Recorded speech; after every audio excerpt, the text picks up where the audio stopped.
Patriots, as they're looking at about a 2nd and 2. Patriots in many of their games have been their own worst enemy with turnovers, costly penalties. We saw that last week. Bit of a sweep to the near side, gets the first down, and about 3 extra yards to spare. Fabian Toro on the carry. 2 first downs on their opening drive. Patriots haven't been able to do that all season. That makes it a Patriots first down. One thing you have to say about the Patriots, they have a good crowd out here tonight, as do the Highlanders. It's not bad. Well, this has been deemed their new rivalry game, the Revolution Bowl they call it, and they've got a good student turnout here at McLane Stadium tonight, and the Highlanders across the field, similarly a very good crowd.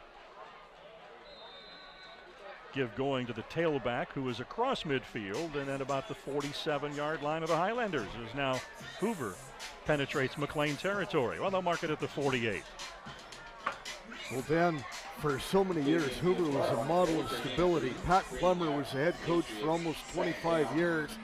And since the beginning of this decade, Hoover's had 11 coaches, 7 of them in the last 10 years. It's hard to build stability like that. On 2nd down, goes to the big fullback. That's Devin Dugmania. And he gets yet another first down. 3rd of the drive, pushes it across the 40-yard line of the Highlanders to the McLane 39. Patriots running game extremely effective tonight. And they look good at times last week against Roosevelt. They went into halftime just down 13-6, and they had played some pretty good ball. Roosevelt was somewhat decimated with COVID protocol, but the Patriots did a good job there for 24 minutes. Patriots going with that big backfield. The normal quarterback Michael Hernandez on the bench right now. As Dugmania bowls his way to a gain of about 3. Those sweeps, you tend to run a lot more than you do yardage gain. So you're saying an 18-yard run was a 3-yard gain? Absolutely. Bringing up 2nd down. So it'll be about 2nd and 3 for the Patriots. So they went with sort of a wildcat formation there, a 2-back set though, with Devin Dugmania in the backfield. Hernandez back into the ball game. And the Highlanders jump, and the Patriots are awarded 5 additional yards. Penalty on the play. Nice discipline by the Patriots.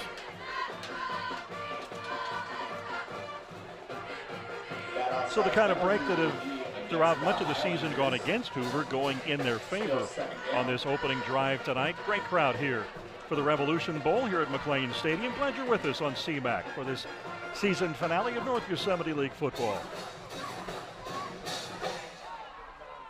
7 minutes to play here in the opening quarter.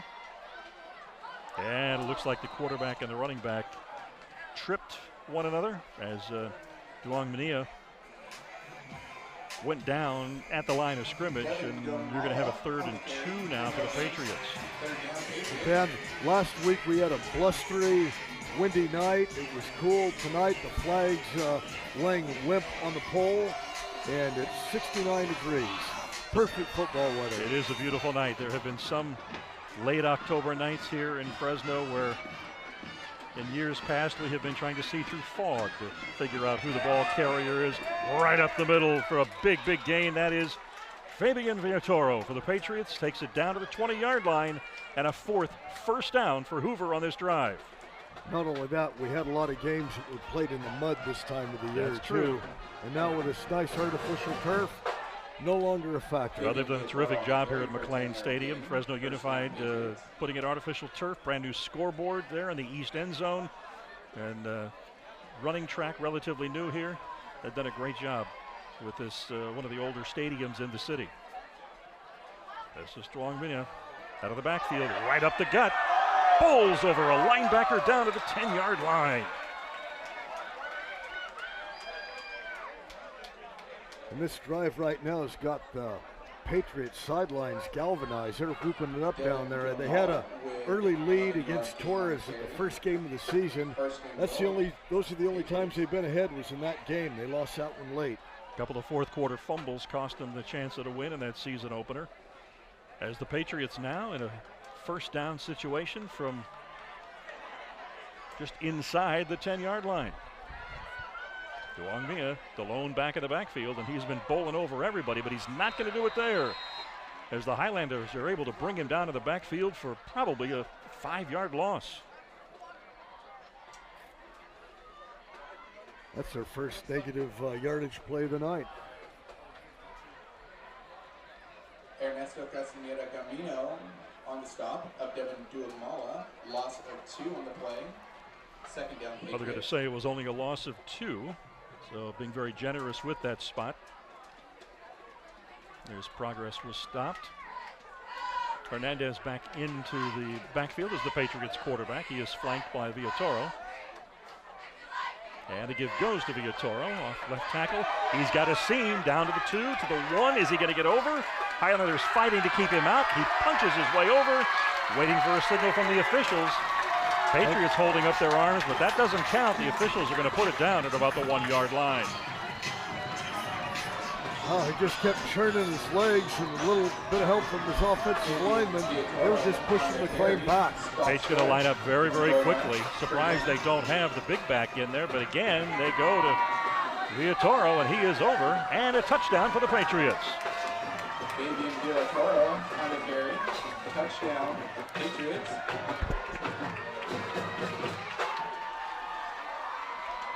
That was a nice drive by the Patriots. Where has this team been? Absolutely. We certainly have not seen that kind of running from the big back, Devin Duagmania, at all through the early parts of the season.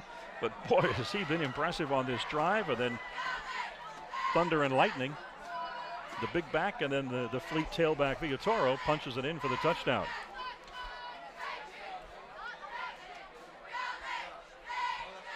Kick is blocked by the Highlanders.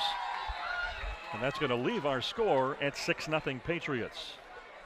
Something else I liked about that drive, Dan. I'm a grounded pound guy. I like the double wing, the wishbone. I love the running game. There was not one pass thrown on that drive, and it ate up 7.5 minutes of the clock. And I love that. So yeah, I don't know how we get along. I'm a deep passing guy. I love the spread offense, the run and shoot, and then I don't know how we've managed to get along, you being a run guy. Well, we get along because we don't agree on anything. So if we don't agree on anything, we have common ground. There you go, there you go.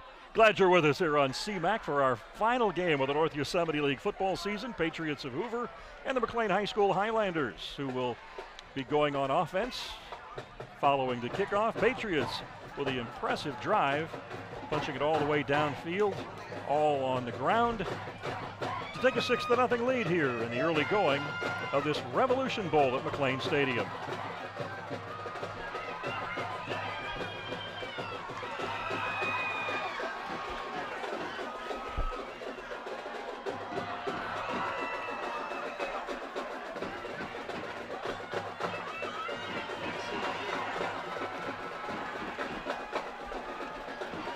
Plenty of spirit, plenty of enthusiasm here, particularly on the Hoover side as they have struck first here in the Revolution Bowl. Newhouse and Preston will be the deep backs awaiting the kickoff from Jose Hernandez of the Patriots. The line drive is going to head in the direction of Newhouse and roll out of bounds.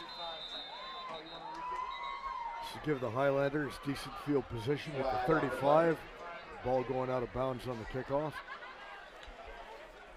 So the key guys in the McLane attack, their quarterback, Adrian Salinas, who has thrown thus far for 8 touchdowns on the season.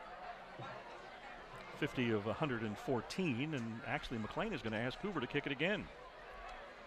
Okay. McLane's wins this year have come against Parlier, Orosi, LeGrand, Mariposa County, and then ran into Dos Palos. But the game with Fresno High a month earlier in the month on the 1st of October, that was a barn burner, a 20-18 game on the victorious side of Fresno High. And they turned the ball over 3 times in the red zone and missed a field goal late in the game.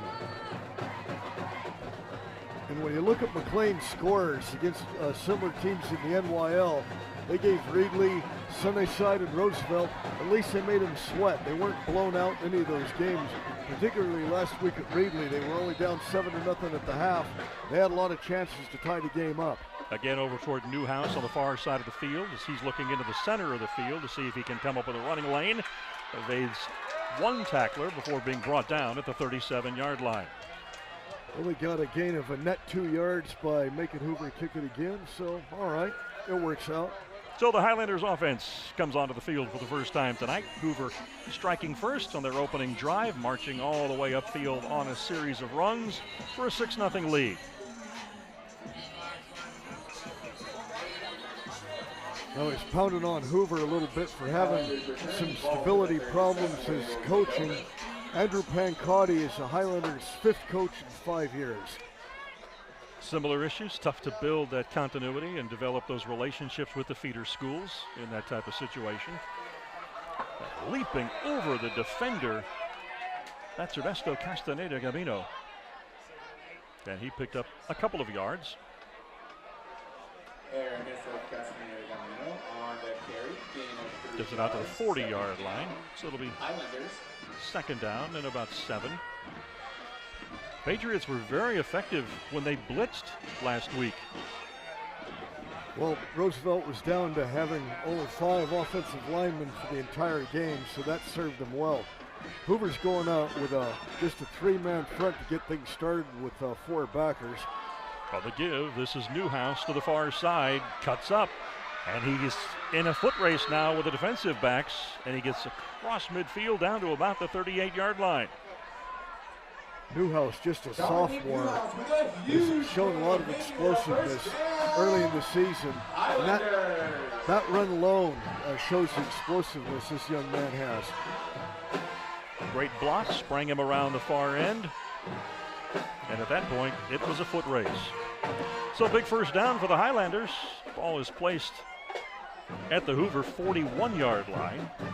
1st and 10.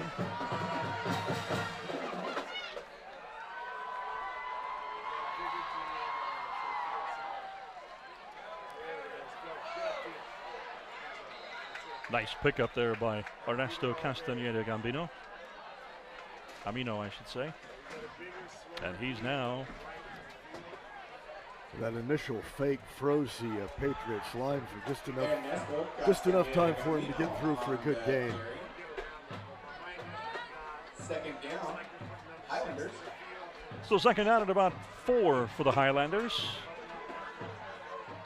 Ball at the 34-yard line of the Patriots. Man in motion. That again goes to Newhouse. Newhouse cuts up.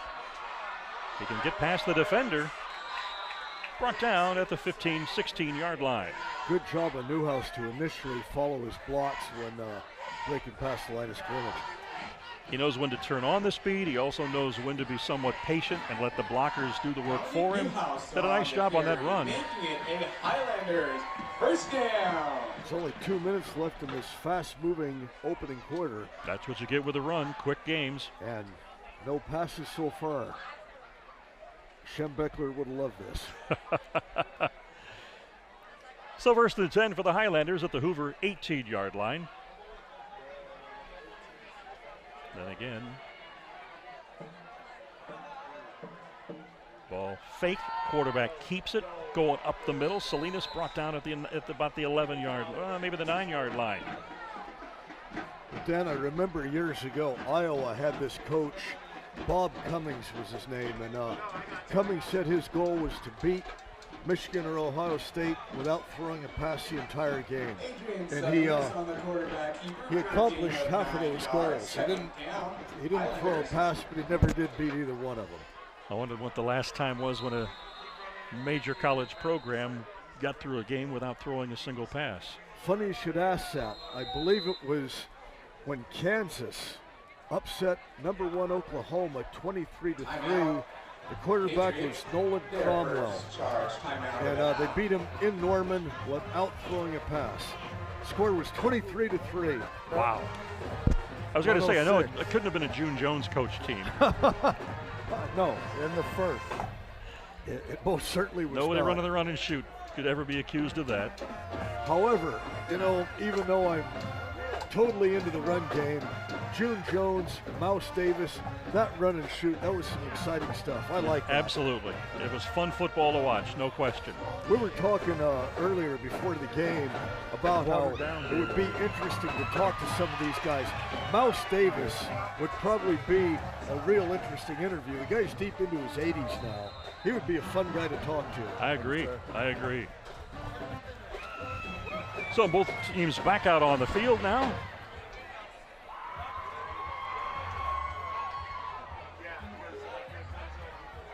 Highlanders with a 2nd and 1, ball on the 9-yard line. Salinas brings his teammates up, clapping out the cadence. With the give, that goes to Camino. Wrestled down close to the first down marker.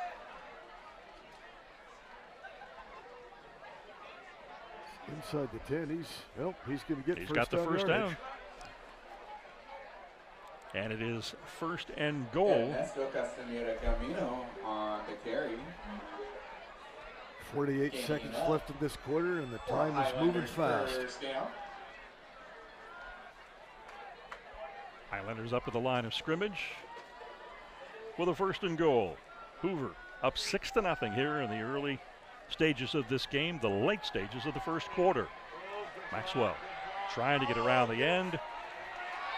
Wrestled down by 3 Hoover defenders, short of the goal line. Looks like he's at about the 4. 15 seconds ticking down on the scoreboard clock. Dominique Newhouse on the carry. It's going to be the last play of this fast-moving opening quarter, where we have seen nothing but run plays and not a single pass thus far. Now, if we would have seen a game between a June Jones coach team and a Hal Mummy coach team, there'd still be 11 minutes left in the quarter. I think you're probably right. So that ends the first quarter here from McLane Stadium in the Revolution Bowl, with the Hoover Patriots sitting on top 6-0, but the McLane Highlanders knocking at the door with 2nd and goal from the 4-yard line. Glad you're with us here on CMAC. Dan Taylor with the coach, Fred Clark. And Fred, are you surprised that we've seen nothing but run plays thus far? No. Okay. Well, not shocked. But, Hoover surprised me a little bit. I thought we would have seen a couple of passing plays. But McLane, Andrew Pancotti played at Clovis East under Tim Murphy, where they had that double wing. And that was another team that we would see, and they would scarcely throw a pass. So I'm not surprised by McLean keeping it close to the vest. I think they're going to find this is their bread and butter under Coach Pancotti. Well, they have been able to run their way right down into the red zone, and fans on the opposite side of the field, on the McLean side of the field here on this final game of the season, regular season, on the edge of their seats, anxiously waiting to see if their Highlanders can punch it through. McLean keen to get a win tonight, propel them into the playoffs, which will begin next week. For the Patriots, this is the finale of the season, which has been a rough year so far, as we have talked about early in this game. 2nd and goal from the 4-yard line for the Highlanders. Salinas clapping the count. Give going to Hamino. And he is bowled down at about the 3. Brings up a 3rd down and goal. Well, his last 2 plays, the Hoover interior line is really stiffened up. For about a 2-yard gain. 3rd and goal, Highlanders. Salinas went over to the coaching staff to get the next play. Now returns to the huddle there from the left side of your screen. And the Highlanders come up to the line of scrimmage. Big 3rd down and goal from the 2-yard line. That's where the ball is spotted. Salinas up under center, and the blitz by the Patriots, and he's forced to throw a desperation pass. Jump ball, touchdown Highlanders.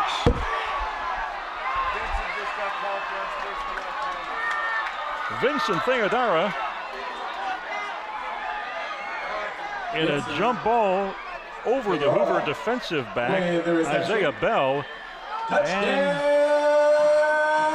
Highlanders! Penalty flags were thrown in the end zone. Let's take another look. I think that's going to be unsportsmanlike on the Highlanders after the play was over. We had a little bit of chirp.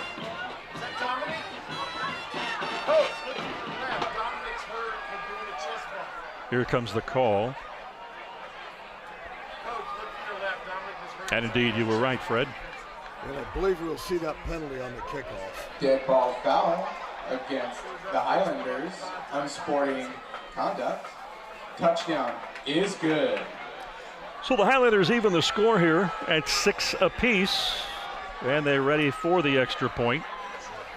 But a little bit of extracurricular activity going on there after the grab by Theodora and Bell. Theodora with a terrific catch, just a jump ball. Yeah, he had a little bit of a height advantage. I think a little more than just a little. You're right, Fred. Yeah. Low snap. No Hit good. the upright. Indeed, off the upright. So we are tied at 6 here at McLane Stadium. McLane's kicking game, Dan, has not been terrible, but against Fresno High, it really hurt them, maybe cost them the game. And then having one go off the upright tonight, not what coaches hope for. Well, the game even now at 6 apiece here early in the second quarter. And that whole drive of run plays broken with the pass play, taking advantage of that height differential in the end zone, and a terrific leaping grab by Vincent Theodora. On a broken play. Well, we saw that last week where Hoover would blitz those linebackers, and they were very effective at it, and it looked as though it might have worked there initially because that linebacker did get a hand on the quarterback but couldn't hang on. Almost. Have we introduced the officials yet tonight? Okay. The referee doing his final game after 30 years of refereeing from youth football to college football is Marvin Johnston. The umpire is Mark Weens. The head linesman David Hernandez. Bob Kayajanian is the line judge. Terry Ward's the side judge. The field judge is Seth Miranda. The back judge is Kevin Friesen. And extra officials on the crew tonight as a way of paying tribute to Marvin Johnston in his final game after all these years as an official. And for the Patriots, that is Darian Lewis with the kick, trying to find some running room and not successful at all. Brought back down at the 25-yard line. Well, the Patriots could not take advantage of that 15-yard deficit that they had on the kickoff. So Hoover will begin this drive from the 25. As every single play in their first drive of the night was a run. A lot of it power runs. Lewis on the return, bringing the ball out As they march right up the field. If I'm coaching the Patriots, I would do exactly the same thing that was so successful on that first drive. Keep doing what you're doing until McLane can adjust and slow you down. Hernandez. Like that. And the give to Villatoro, unsuccessful as he is pulled down in the backfield. Loss of about 5 yards on the play. Let's see how the Highlanders have adjusted here. Now they're going to spot him at the 23, so it's a loss of a couple of yards. Yeah, the Patriots, Hernandez coming over to get a play from his coach back in the Patriots huddle. Well, McLane's still going with the 3 down linemen, but the linebackers seem to have cheated up a little bit. 3 receivers on the far side for the Patriots. First time we've seen that tonight. Villatoro gets the handoff, tries to go up the middle and get enough to get back to the line of scrimmage, and might be a yard short of achieving that. And I'm guessing that we might see the Patriots throw the ball for the first time this evening on the 3rd and long 11.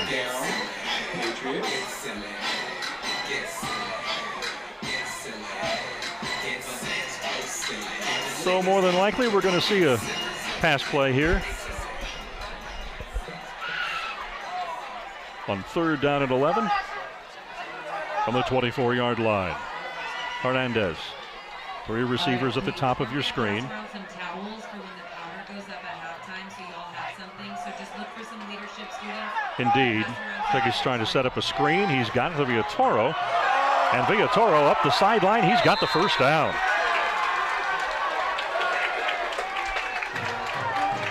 Villatoro made a couple of nice moves there that just left the Highlander defenders grasping for air. It looked like he was going to be taken down from behind on the legs. He was able to skip out of that, make a quick move, and got good first down yardage. A little slow to set up the screen, and a high lobbing pass, which sometimes can be a little anxious for the receiver, waiting for that ball to get to him so he can turn and try to make something happen. Yeah, no doubt. Back to the run. And again, more power running by the Patriots. That number 15, Marcus Lee.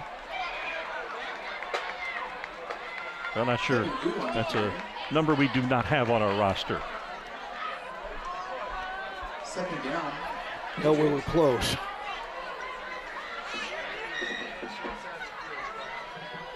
Second down 2 for the Patriots. And again, give going to the back. This is the 3rd back they have employed back there tonight. And he's got the first down across midfield to the 45-yard line. All with a good deal of success. So once again, the Patriots having success running the football. And they have punched it into McLane territory. 1st and 10 from the 44-yard line. And they're going to go right back to that same play that gets them yet another first, well, close to a first down, maybe a yard shy. Looks like that is down to the 35-yard line. They needed to get across the 34. Now they're going to spot it at the 36. So that'll bring up 2nd down and 2 for the Patriots. Now they've got Guangmaya back into the backfield, putting a little terror into the minds of the linebackers. So he cuts up, past that right tackle, gets the first down, brought down at the 29.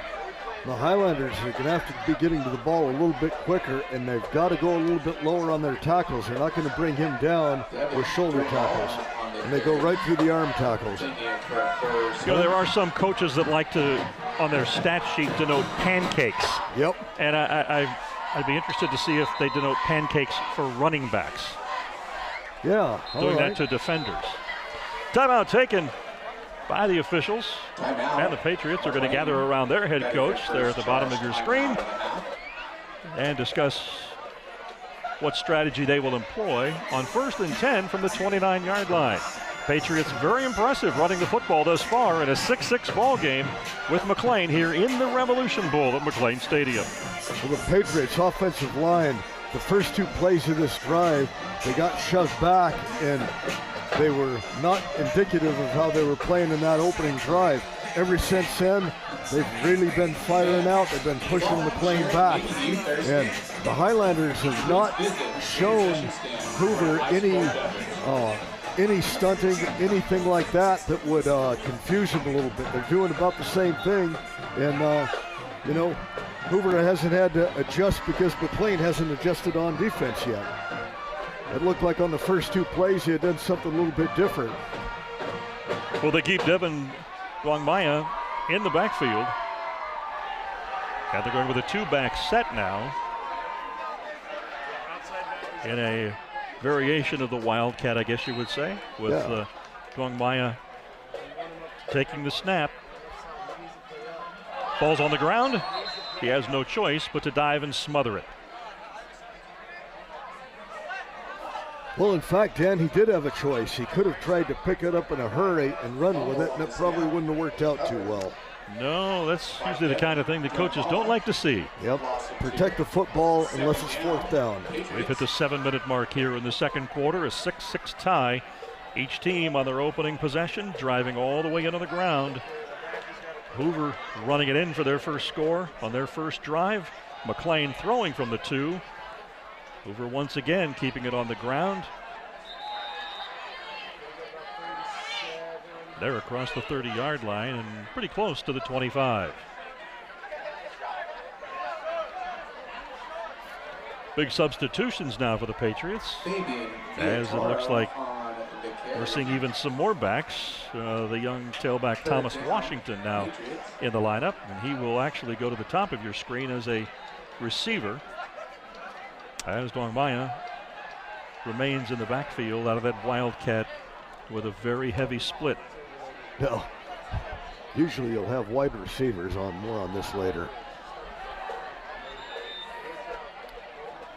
Punches it down to about the 24, 23-yard line.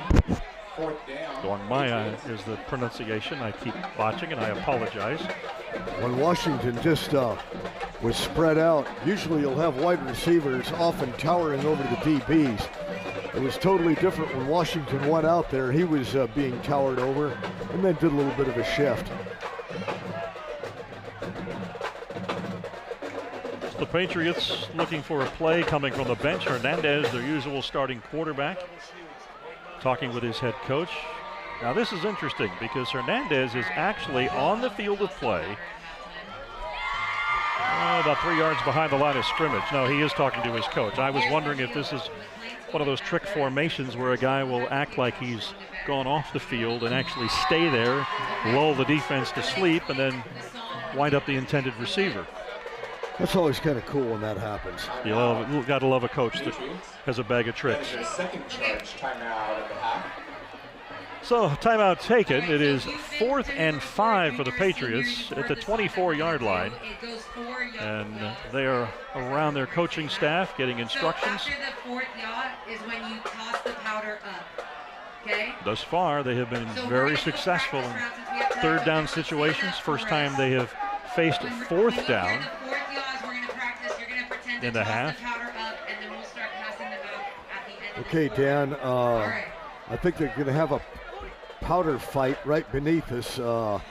Make sure your phone's in your pocket. Yeah, I'm not happy about that. I know at Sunnyside Stadium last night there were some unhappy folks in the press box that ended up with their computers and phones coated with powder. I don't know whose idea this is, but it's not a very good one. I'm not too down either. The ESPN radio crew, they took the powder on that one. 4th and 5, jump pass over the middle, deflected. And it goes to the Highlanders now on downs. A jump pass. On the pass. I like the call. I like the call. I thought he had a pretty good lane if he was going to, square up. I thought he may have had a chance to get it. But hey, that's something new. You don't expect a power back to be throwing a jump pass. Well, find out that there is a bag of tricks on the Hoover High sideline as they pull off a jump pass there on 4th down, unsuccessful. So the McLane Highlanders avert a potential addition to the Hoover side of the scoreboard as they now take over the football from their own 24-yard line.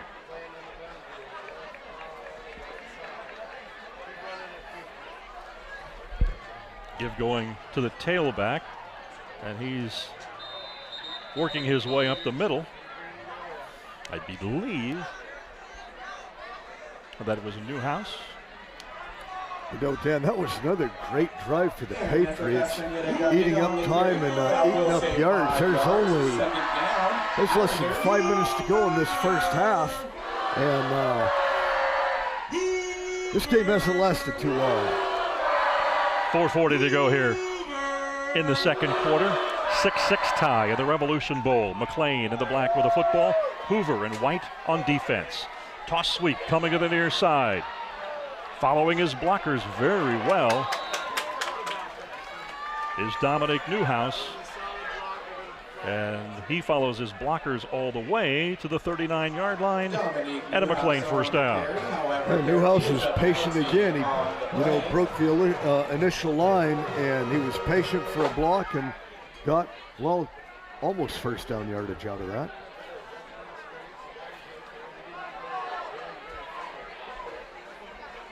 What happened now there? Did we miss something? Looks like we did. Let's see what the call is. Blindside block on the offense. Okay, blindside block Dead on the ball. offense. Sideline warning on the defense. Okay. Well, there you heard it. Nice to have a mic'd up referee. Absolutely. Nice to be giving him some attention on his final game of his 30-year officiating career at many, many different levels. Let's take a look at that. Bit of a horse collar tackle there, Fred. Yeah, it was. Kind of missed out on that. Yeah, I think they missed that call too. You know, I like the referees mic'd up, but I'd like him to be hot mic'd so they couldn't shut it off so we could hear everything that was being said down there. I don't think the officials are ever going to go for that, Fred. Probably not. Well, that's going to take it all the way back to the 14 and make it 2nd and 20 for the Highlanders. And they're going to throw the football. And similarly, they're looking at that screen, and that's Newhouse around the far side, leaps over the defender and gets to the 35-yard line, and a McLane first down.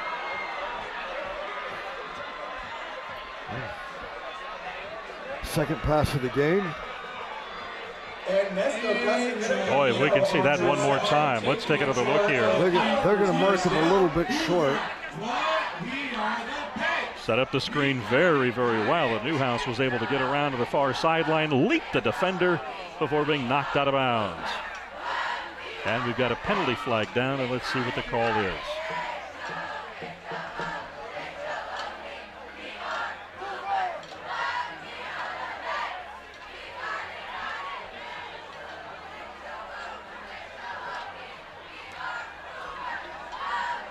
Well, let's hear, or there you see the officials down at the lower left-hand side of your screen. It's going to be on the Highlanders. They're not moving forward. I saw an initial signal pointing towards McLane.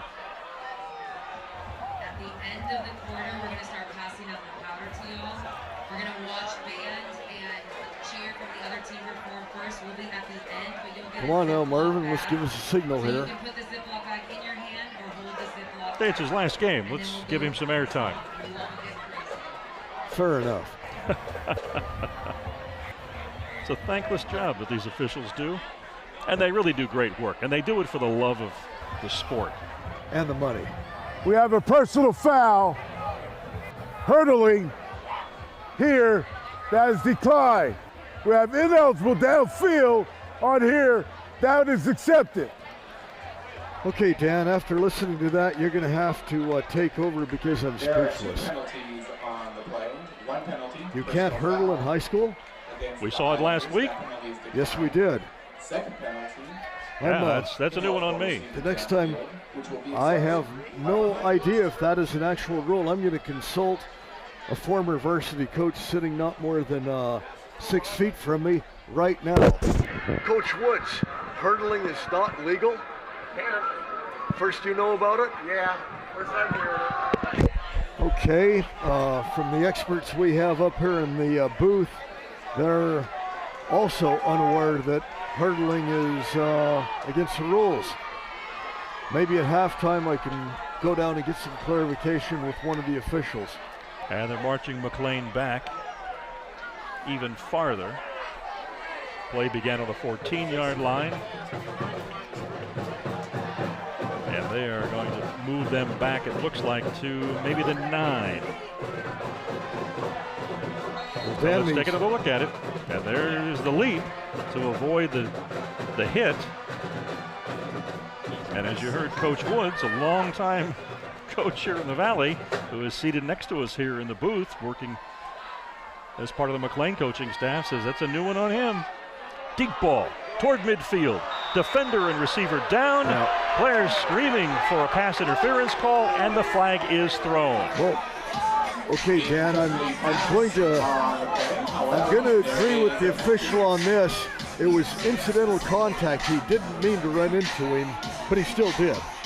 You know, it wasn't one that now I don't know what there is to discuss here.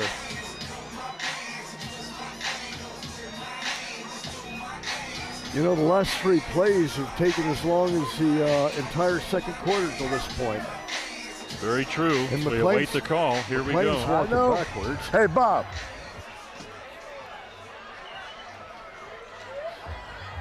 pass interference on the defense. Okay, pass interference on the defense. However, in high school, it's not a spot foul. It's a 15-yard penalty. Well, it was 2nd and 25.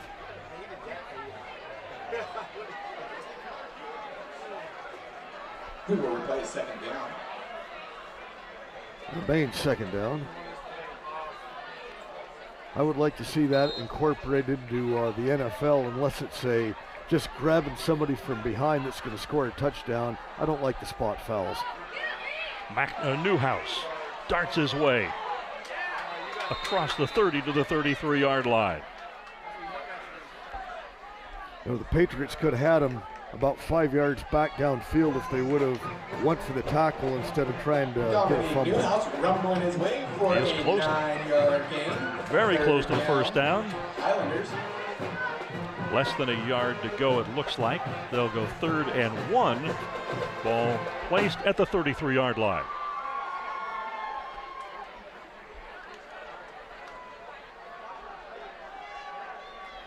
Adrian Salinas brings his teammates up to the line of scrimmage. Couple of wide receivers, top of your screen. But more than likely, this is just going to be the quarterback bowling forward. That's exactly what it is. And he is across the 35-yard line, has a first down. More penalty flags fly. On the quarterback keeper for a short gain. So we did have a fast-moving game, and so the penalty flags started flying in this quarter. Yeah, 4 of them in the last 5 plays. I think that happened. Personal foul play. on the defense, number 2. Pile picking. Personal foul. So the personal foul against the charged to Patriots. Fabian Villatoro in the defensive backfield for the Hoover Patriots. A frustration on the Hoover sideline. 15-yard penalty from the end of the run, making it a first down. Highlanders. Well, that's going to bring the football across midfield to the Hoover 48-yard line. Well, the officials are being consistent, Dan. So 1st and 10 for McLane.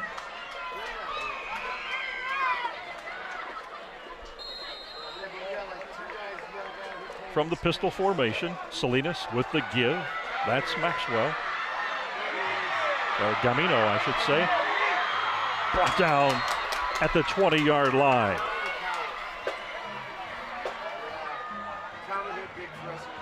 Gain of 27 yards for the McLane Highlanders. Give me a name. And that That's just, the Ernesto Castaneda. the left side of McLean's line just destroyed Hoover's rush at the beginning of that play. There was no one over there for backup. What does that spell? What does that spell? So the Patriots backed up now at their own 20-yard line, trying to hold McLane at bay as the big run and a series of penalties have pushed them deep into Hoover territory. Yeah, they were at a 2nd and 25, weren't 2nd they? and 25, indeed. On the fake, Patriots have him in the backfield. He squirts loose, and Castaneda Camino manages to bull his way down to about the 16-yard line. Yeah, with 1 minute and 58 seconds left, the Highlanders cannot afford to dawdle very much. Fighting his way for a 3-yard gain. 2nd down. 2nd down and 7. Ball placed at the 17. Hoover's got to do a better job of wrapping up, too. That could have easily been a 5-yard loss. Had their mitts on him in the backfield and couldn't stop the play. Stop the man, then go for the ball. Salinas with the give to Gamino. Touchdown, McLane Highlanders. Ernesto Castaneda Camino on the carry. Touchdown, Highlanders. So with 1:28 to play, McLane goes on top in this one, 12-6. And Camino found that gap to the left side and took it to the house. And some of McLean's counters have frozen the Hoover line.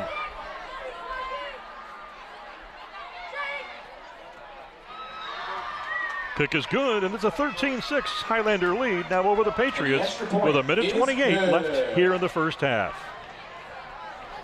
Exact score, the Patriots trailed at halftime last week against Roosevelt. But both times they've had the ball, they've moved well. They just ran out of steam on that last one with that trick jump pass. But they moved the ball well, but with 1:28 left, they're going to have to try and strike fast. So the question for the Patriots becomes here with 1:28 to go in the half, do they try to throw the football and get upfield quickly? What I try and do, Dan, is maybe a couple of screens to start things out. They have a timeout or two left. And see if they can get a first down. Don't get desperate too quick and give McLane the ball back.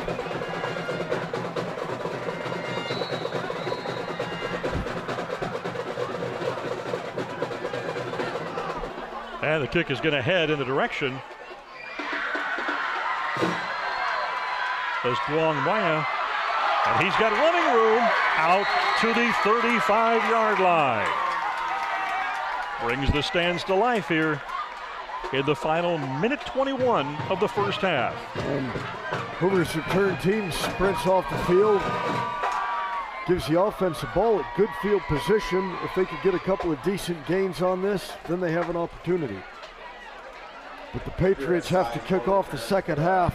You want to get some points on the board, but don't dig yourself in a deeper hole with rash play calling. Well, the penalties hurt them in that McLane drive. The offense would like to try and atone for those mistakes and march upfield and at least even the score here. Hernandez with the give. 7-yard gain. Clock continues running, 1:15 in the half. Okay, Patriots need to show a sense of urgency and get to the line and get something going here as we're inside 1:06.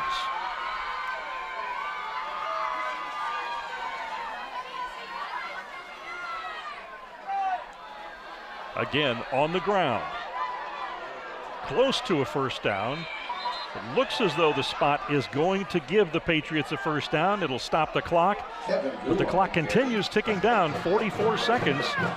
It should have stopped at 47. It has not. Certainly should have. The ball should have been stopped to move the chains. Okay, and I don't see the Hoover coaches making an issue with this. Now they do. They're on the field trying to get somebody's attention, and the clock stops at 33 seconds. It should have been at 47. Oh, yeah. Now they incorrectly allowed 14 seconds to run down. And those are precious seconds right now. Now I think they're going to correct this down on the field. The officials look down. I think they're going to signal up to the scorekeeper here. Yeah. We see Bob Kayajanian, the line side judge. 45 seconds. I say 45.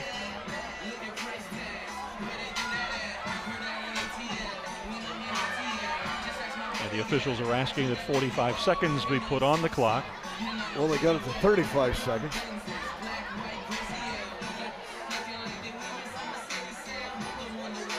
No, that's a huge mistake. It shouldn't be 35, it should be 45.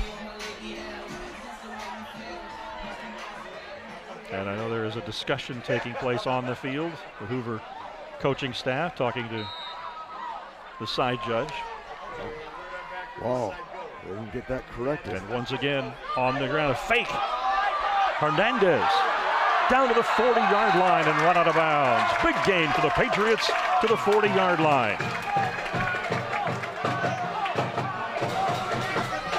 Now with 29 seconds left in the half, the Patriots, I think they have one timeout left. They don't have it up there on the scoreboard, but they're in a position now where they can take some shots at the end zone. First and 10 for the Patriots at the McLane 39-yard line. Hoover trailing in this one 13-6. In the closing seconds of the first half here in the Revolution Bowl at McLane Stadium. Hernandez gonna put it up in the air. Got a man open, diving attempt. Did he catch it? No. He was out of bounds. Brought it down, but it was out of bounds. Only took 4 seconds off Just the 4 clock. seconds off the clock. Incomplete pass. Hernandez coming to the near sideline. You saw him at the bottom of your screen, coming over to get a play from his coach. Let's take another look at the throw as he led his receiver a bit. Bell with an impressive dive. Came up with the football, but came up with it out of bounds.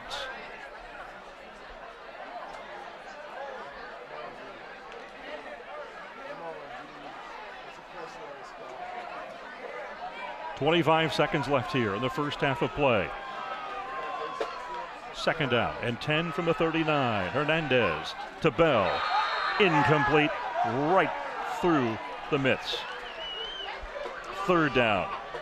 He was looking for his running room and then had to forget the ball. And that happens so often, particularly the young football players. Oh, yeah. You see it happen at all levels, but at this level, a little bit more often. Absolutely.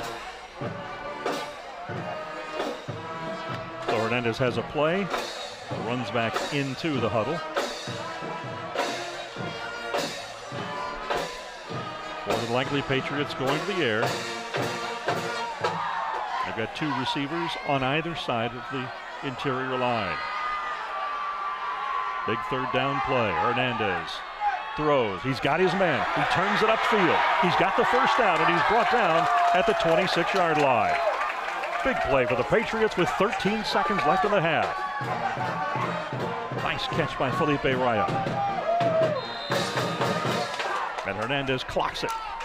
Just throws the ball down to the ground to stop the clock immediately with 10 seconds left. 10 seconds left in the half.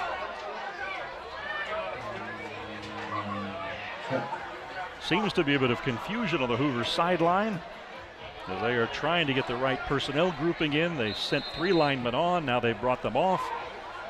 And once again, there is confusion with the time as the officials on the field signaling to the timer up in the press box what they want on the clock.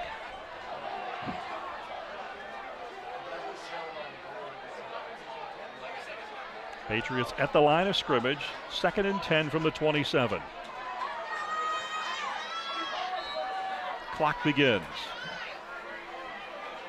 Hernandez gonna throw, quick toss, far sideline, has his man, Bell gets out of bounds at about the 22-yard line.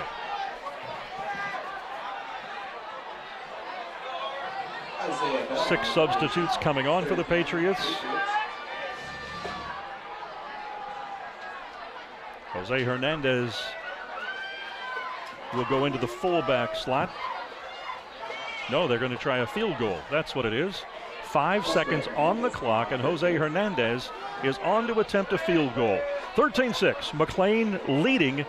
5 seconds left. Patriots would love nothing more than to go to the locker room at the half, adding 3 more points to their tally.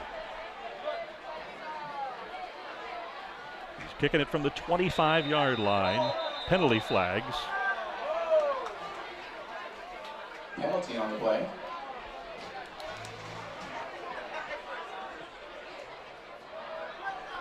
False start on the offense. Not good, because now it adds 5 more yards to that field goal attempt by Hernandez. False start against the Patriots. And now, instead of a 35-yard attempt, it's a 40-yard attempt by Hernandez. He has shown himself to be a line drive kicker on the kickoffs. Bad snap. Fumble Ruski. Ball was on the ground, plays dead. And that ends the first half. Penalty flags fly. It's going to be one more play. It was going to be unnecessary roughness on the Highlanders. Fumbled snap on the play. However, there is a penalty. The question becomes, will the Patriots simply attempt a field goal or attempt a desperation pass?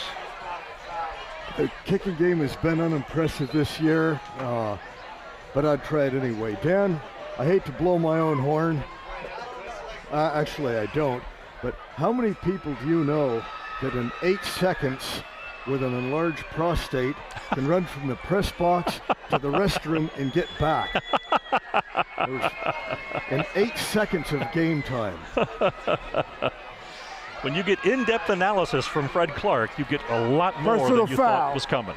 On the defense, we will extend for 1 play. All right, we have an untimed play. So the Patriots have the kicking team on the field. Jose Hernandez in position to attempt what will now be, let's see where they're going to spot it and where they will set the placement at. Indeed, the ball will now be snapped from the 10-yard line. Let's go, Hoover! Let's go! Let's go, Hoover! Let's go!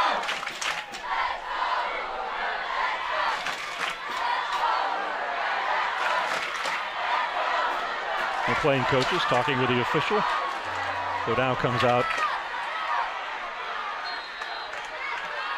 So a 30-yard field goal attempt. Low snap. Fumbling the hold. Highlanders with the football. And up the field. And they score. Looking for a signal from the officials.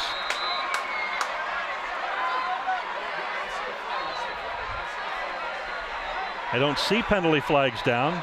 We're going to have a conference. I don't see flags down either.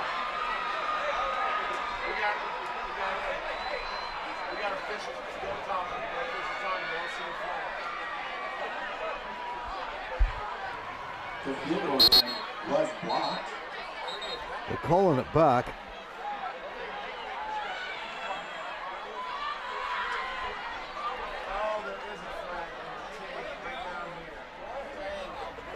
Oh yeah, there's a flag down here on the 10-yard line. Ah, there we go. There we go. Let's hear what the call is. You have encroachment on the defense. We'll extend 1. Wow. There we go. Offsides on McLane. We get to do it again. Well, and I'm not casting aspersions on the officials. I'm simply saying the officials have made this second quarter very interesting. Yes, they have. So the Patriots will get one last play, and I dare say it's going to be the last play. Because we said that about the last play. Even money at this point. Okay, now the Patriots have kind of botched a fake field goal attempt, had a second one blocked, had the extra point blocked. I think at this stage they're probably just as well off to go for the touchdown. Ball is going to be spotted on the 7-yard line. Hoover getting one play, and indeed they are not going to attempt to kick it. They've got the big formation. It looks like Maya will operate from the Wildcat from the 7 for the Patriots. 13-6 McLane our score. The Patriots, with the penalty, get a free play. What a change of emotion this last few seconds of game time. Maya to the right side, cuts back. He's got running room. He's in the end zone for the touchdown. Wow. Now we're going to have an excess celebration penalty on the Patriots. The Patriots draw within a point at 13-12 on this final play following the penalty. And from all appearances, they are going for 2. And well, they should. Now there's a penalty flag thrown, and I don't know if it will be on the kickoff to start the second half.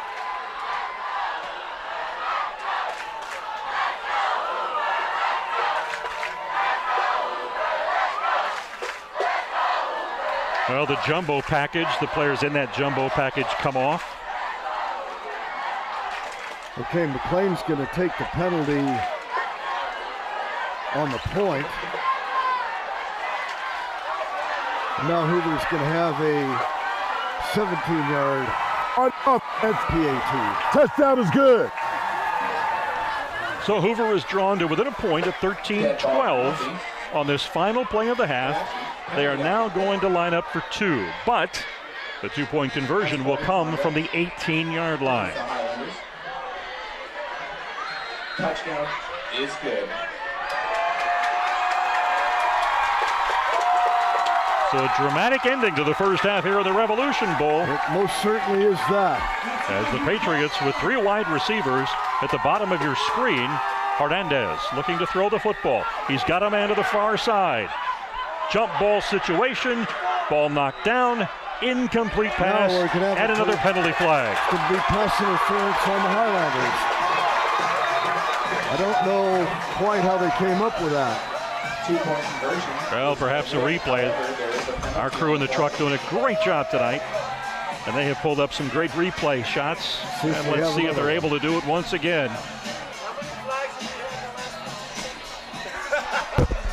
A lot. Pass interference on the defense. There you see the call, pass interference. Pass interference against the Highlanders. Well, indeed, he did run into him. He was not looking for the football. Didn't turn around until right at the end. Absolutely, as Isaiah Bell was the intended receiver. Didn't really have much chance to be a receiver there as he was knocked off the pass route.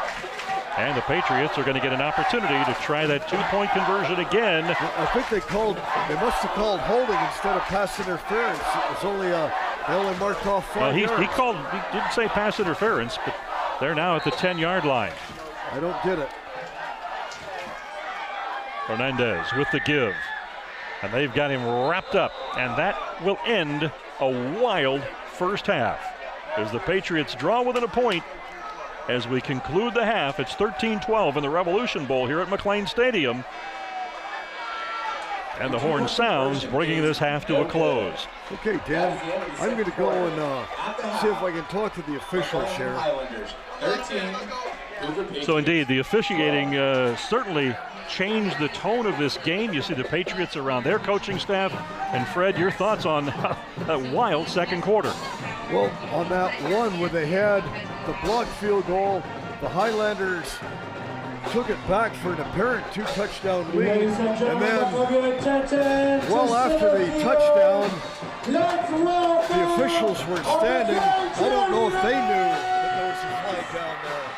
So, I don't know. I'm not going to say they've lost control of the game here, but a lot of things happened right at the end, but I want to try and get a few answers for us. Well, the hurdling call also was a mystifying call to coaches up here in the press box, and I know you're going to try to go down and get some sort of an explanation on that. But what a first half it has been. We've got a lot more coming up and a lot more at halftime here from the folks at CMAC.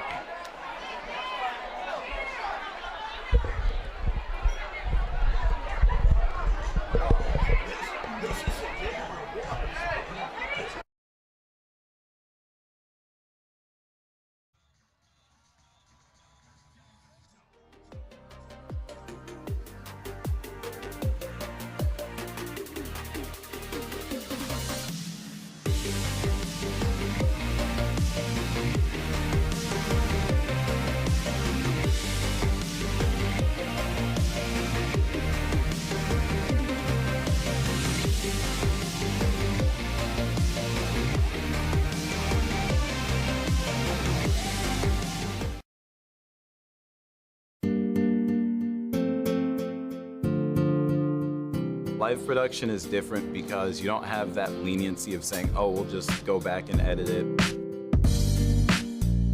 What you see is what the audience is gonna see.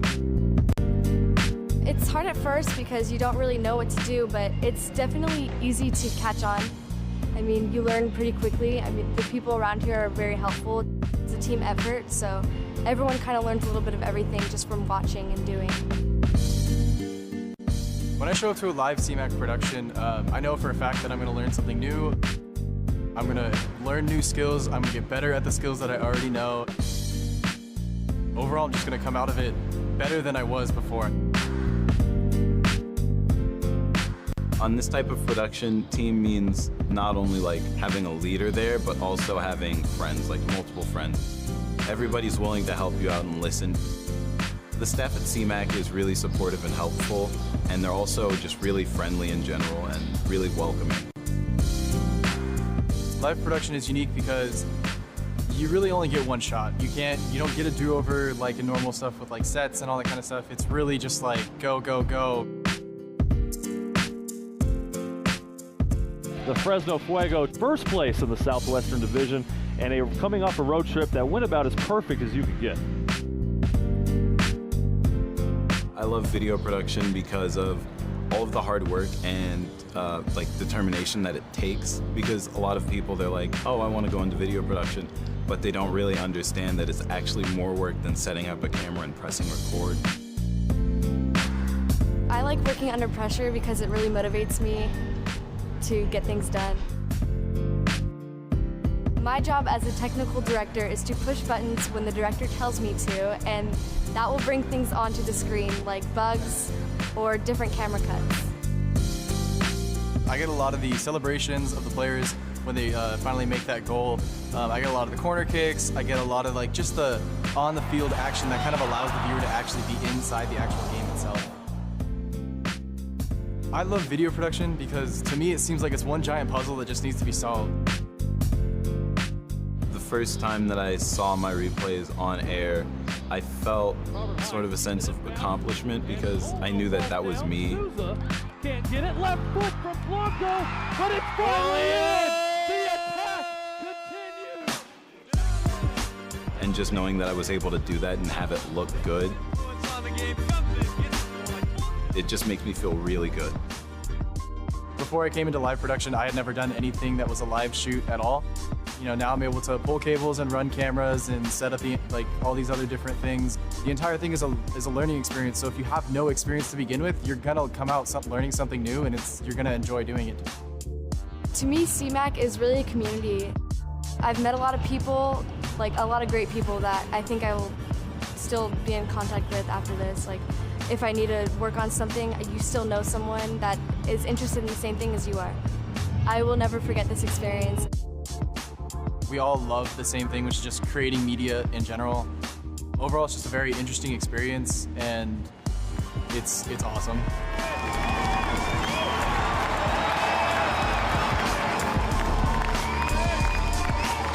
Give it a shot because you might end up belonging there more than you think you do.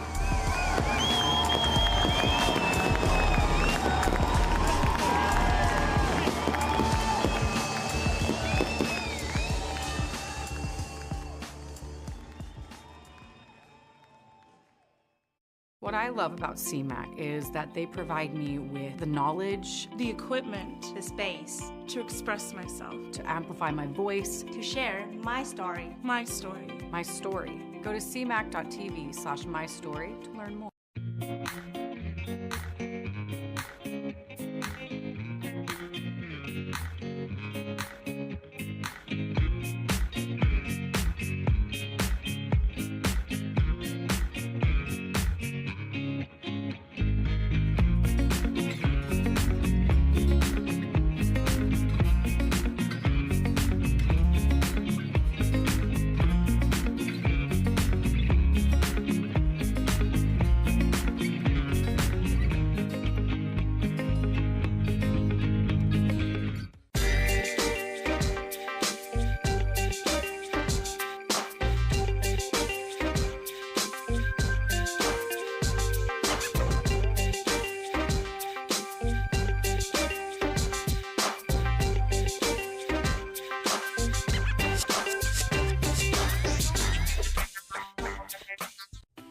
Fresno is building newer, safer bike lanes across the city.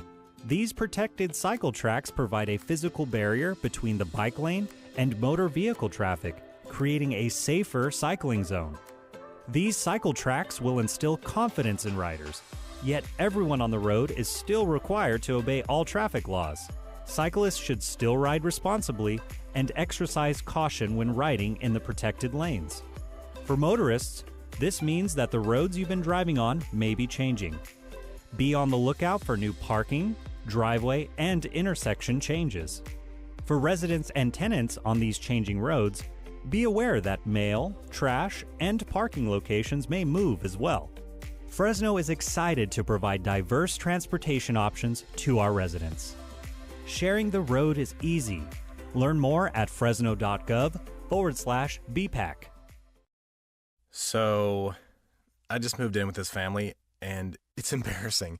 The little one, he likes to go outside and crawl around in the giant litter box. I don't know what he's doing. I mean, I was born and I knew how to use the litter box. Look at that!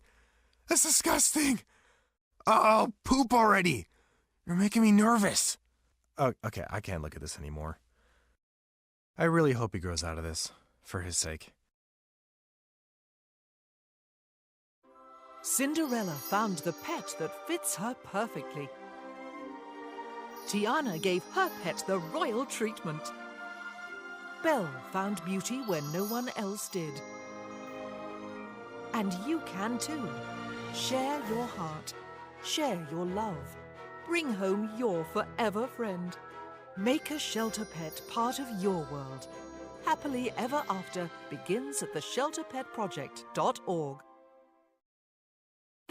You may have noticed new symbols on the road. These are sharrows, or shared lane markings. They can be found in the through travel lane or the right turn lane. But what do they mean? Sharrows indicate a shared lane environment for bicycles and cars where a bike lane is not possible. For drivers, this means to be on the lookout for cyclists in the lane and to only pass cyclists in a safe manner for everyone on the road. For cyclists, this means you are allowed to ride in the full lane and should avoid the door zone of parked cars. For sharrows in the right turn lane, cyclists are allowed to continue straight through the intersection. Sharing the road is easy. Learn more at fresno.gov/BPAC.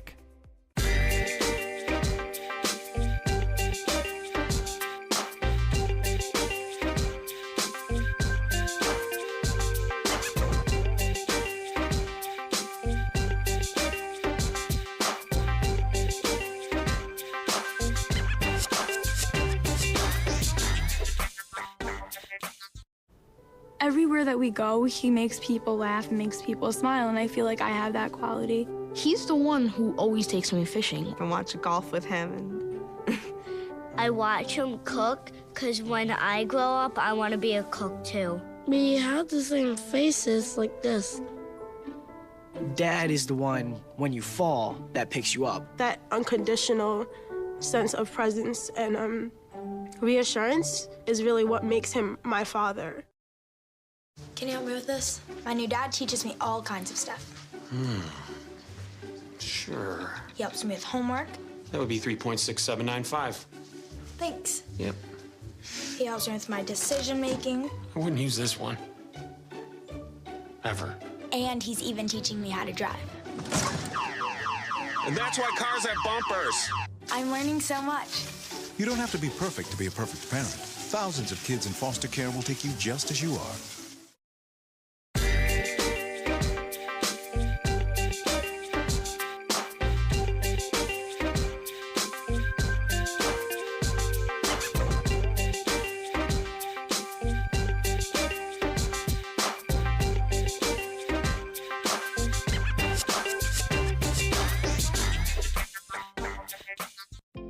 What I love about CMAC is that they provide me with the knowledge, the equipment, the space to express myself, to amplify my voice, to share my story, my story.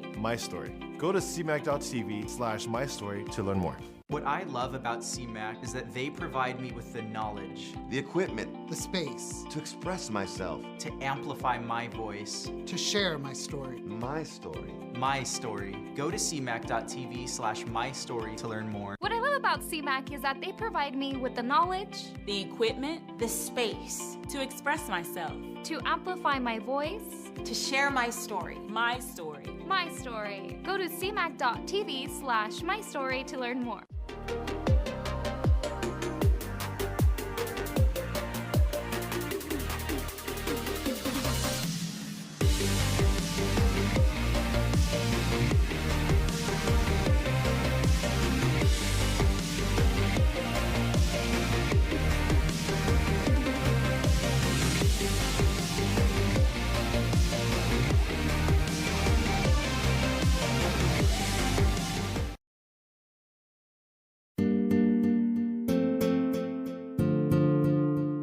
Live production is different because you don't have that leniency of saying, oh, we'll just go back and edit it. What you see is what the audience is going to see. It's hard at first because you don't really know what to do, but it's definitely easy to catch on. I mean, you learn pretty quickly. I mean, the people around here are very helpful. It's a team effort, so everyone kind of learns a little bit of everything just from watching and doing. When I show up to a live CMAC production, I know for a fact that I'm going to learn something new. I'm going to learn new skills. I'm going to get better at the skills that I already know. Overall, I'm just going to come out of it better than I was before. On this type of production, team means not only like having a leader there, but also having friends, like multiple friends. Everybody's willing to help you out and listen. The staff at CMAC is really supportive and helpful, and they're also just really friendly in general and really welcoming. Live production is unique because you really only get one shot. You don't get a do-over like in normal stuff with like sets and all that kind of stuff. It's really just like go, go, go. The Fresno Fuego first place in the Southwestern Division, and they were coming off a road trip that went about as perfect as you could get. I love video production because of all of the hard work and like determination that it takes, because a lot of people, they're like, oh, I want to go into video production, but they don't really understand that it's actually more work than setting up a camera and pressing record.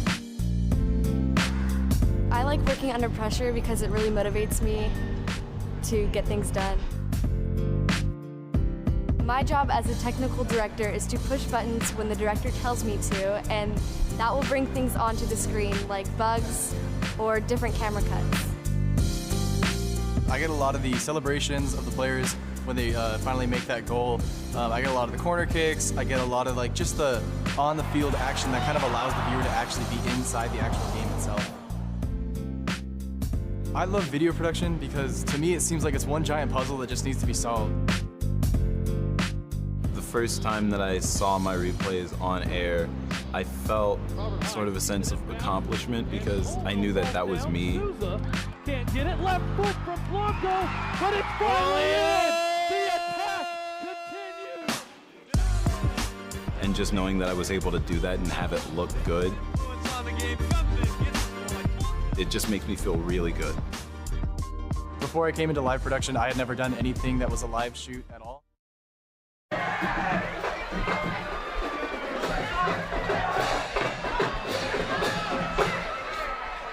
Welcome back to McLane Stadium. As the two teams back out onto the sidelines for the second half of Revolution Bowl. And Fred, you went down at halftime, spoke to the officials about some of those interesting plays. What answers did you get? Okay, I talked to Bob Carangenian, and Bob's been an official for over 50 years, and he said that hurdling is in fact not legal in the high school game, which none of the people up here in the press box were aware of. So, but he cleared that for me. And what was the other one we were? The block kick taken back. Yeah, the block kick that was taken back for an apparent McLane touchdown that had the north side of the stadium completely electrified. It was a live play. They threw the flag, but until the play is over, they don't go back and review and decide if the team wants to accept the penalty. So they had to let it play out, then they called it back. And that created a little bit of confusion, not only on the field, but up here with the announcing team. Absolutely. Well, you just saw Hoover scoring the first touchdown of the game via Toro on the 2-yard run. The Highlanders came back on their drive late in the first quarter, and just like the Patriots, they kept it on the ground, pounded their way down into the red zone. In fact, got down to the 2-yard line at the end of the quarter, and in the second quarter, they concluded that drive with the only non-running play of that drive. This is later in the game as they got the screen pass going for a big, big game. As we're going to kick off action to start the second half. That was McLane deferred That was that hurdling play that we just saw. We've got an onside kick to start the second half. The Highlanders dive on the football and maintain the football at the 37-yard line. So an interesting way to start the second half. And you being a former special teams coach, what did you think? I loved it. And in high school, you have so many teams that pooch kick, and the other team will call a fair catch between the 35 and 40-yard line.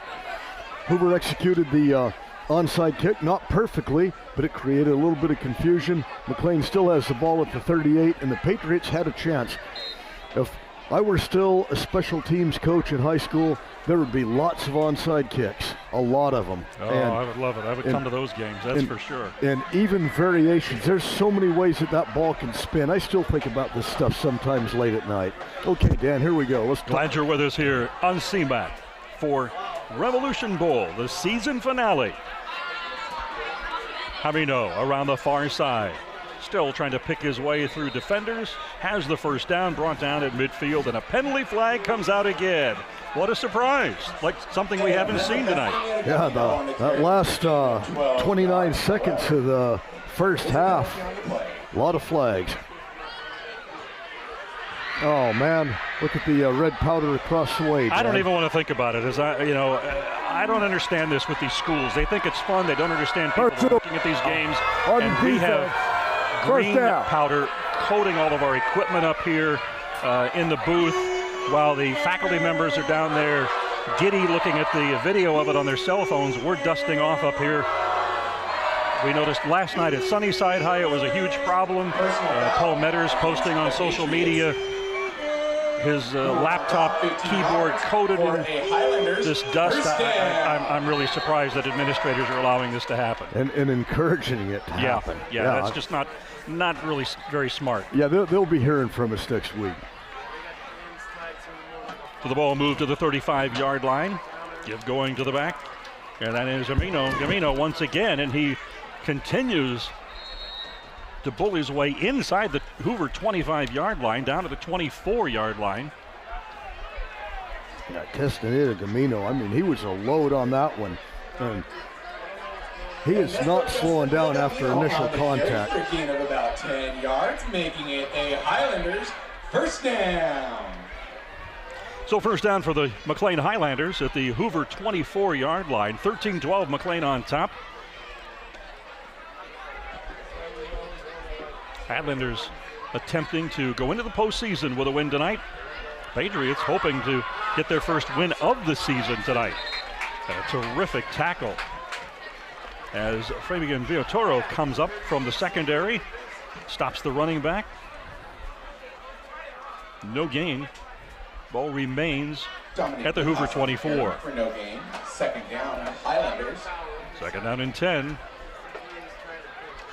Play comes in from the sideline.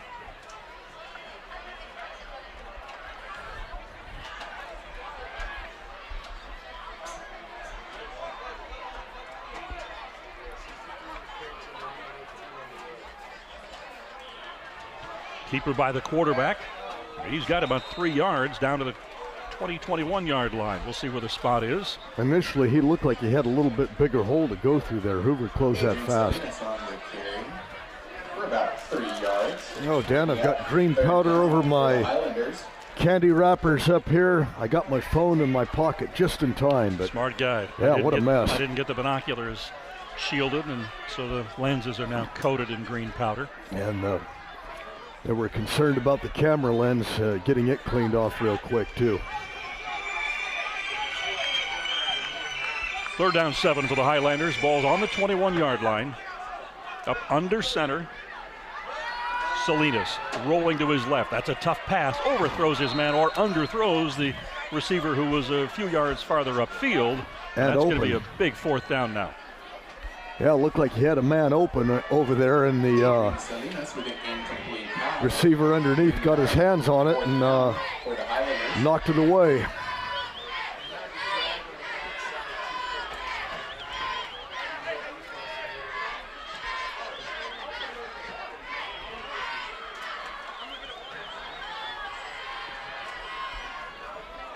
A big fourth down play for the Highlanders. 4th and 7, ball's on the 21-yard line.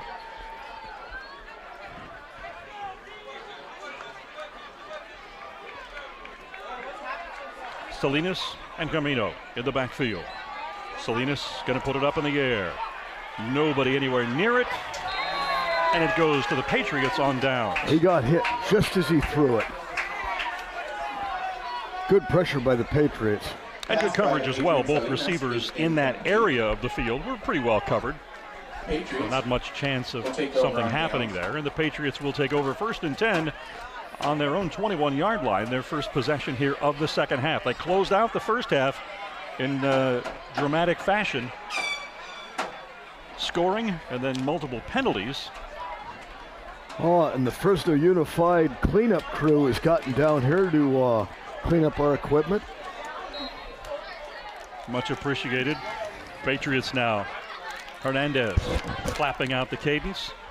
Gives to Villatoro, who's going to pick up about 4 yards up to the 23, 24-yard line.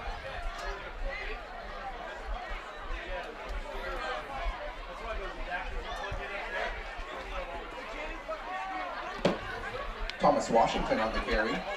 That was Washington, the young tailback for the Patriots, who remains in the game. Bell, the receiver to the near side, their top receiver. Give going to Villatoro. Oh, he's got a big hole to the 40. He's got plenty of room to run. Villatoro pulled down from behind at the 20-yard line. Correction, that was Washington. Washington had the speed, and Tapscott, that young man can move. Tapscott came from out of nowhere to bring him down for a saving tackle. Thomas Washington, the tailback, breaking that one for the Patriots down to the 20-yard line. Hernandez to Villatoro. He cuts back, might have a yard.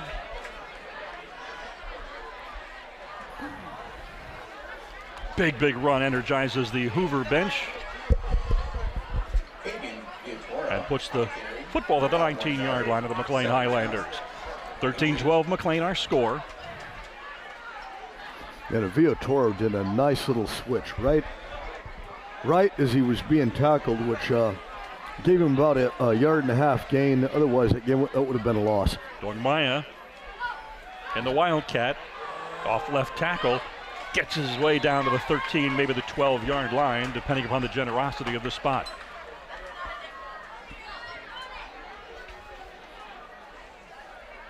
And that young man is a load, too. He's not coming down with the arm tackles. Not at all, not at all. And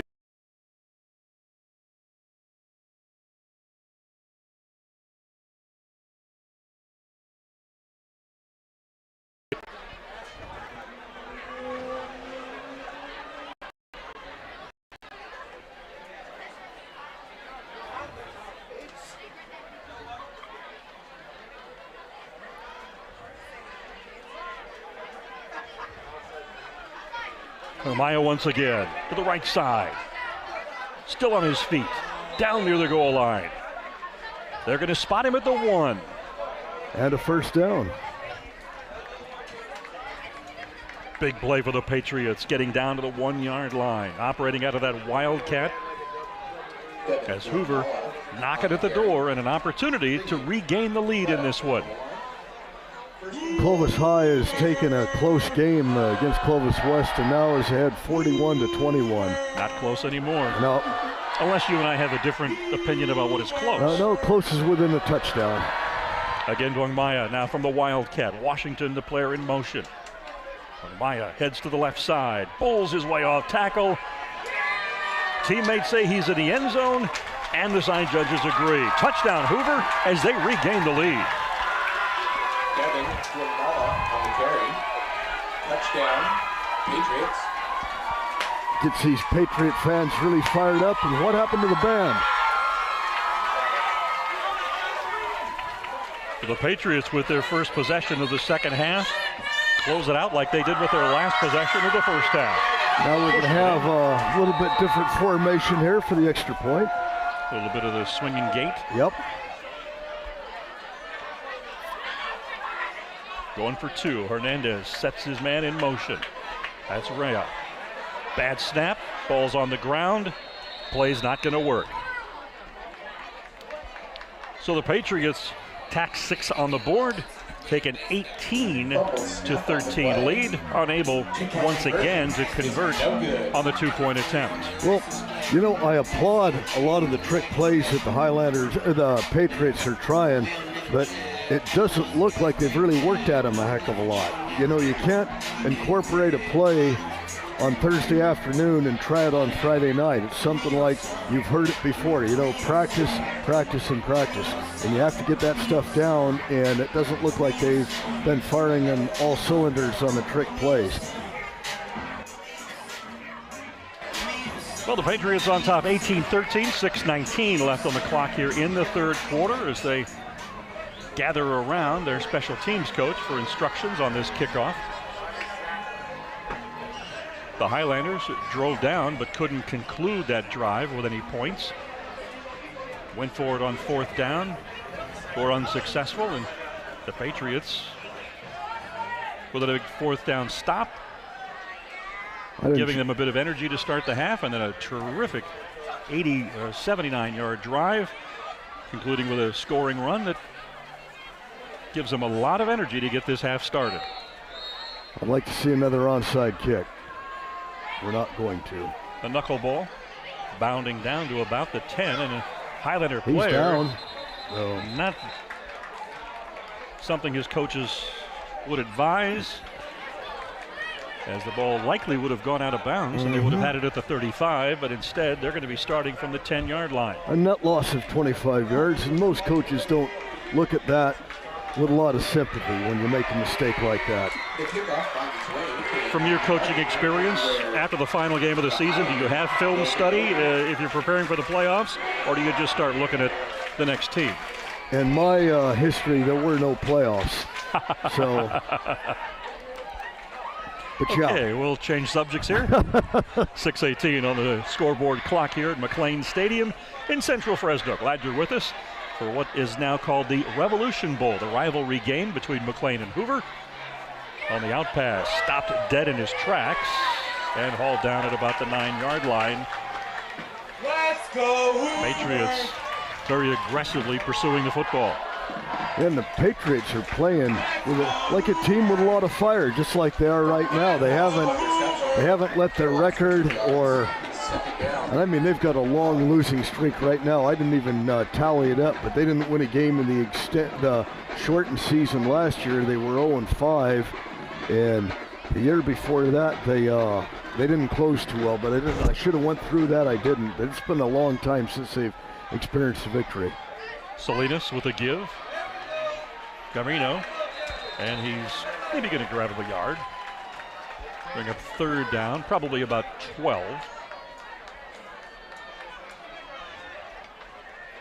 Ernesto Castaneda-Gamino on the carry for a short gain. 3rd down, Highlanders. Well, a lot of these young folks underneath us, Dan, are just, you know, covered with that green dust. I mean, they don't care, but it's not doing much for us. Well, we appreciate the person from Fresno Unified that came in, and also the person from McLane High that realized our distress and brought a fan to try to blow the dust away. Dan, we're gonna, I think, see our first punt of the night. Absolutely. As a 4th and 10 situation brings on the punting unit for the McLane Highlanders for the first time tonight. And that was just a utterly dismal series for the Highlanders. They're gonna have to regroup and do better than that. The Patriots are now in position. They're not putting anybody back deep as a safety here to return. They seem to be a little bit confused on that. They had a man back, and the coaching staff waved him forward. Ball will roll out of bounds at the 38-yard line. Big kick for McLane, getting him out of a real jam back there. That ball saw about a 45-yard punt with no return. So do you like a return in that situation, or are you okay with it just letting it roll dead and starting from wherever it stops? Well, I don't like the ball rolling dead. I think whatever you can do, if you have to call a fair catch, call the fair catch, because chances are it's going to hit and it's not going to come backwards.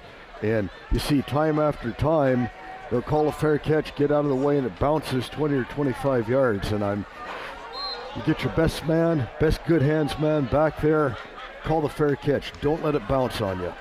Patriots, that's a give, and Washington bounces off the lineman, turns, gets around the near side. Actually, that is Villatoro. Fabian Villatoro, who bounced off the offensive line and then bounced it out to the near sideline and managed to scoot up for a gain of about 6 yards.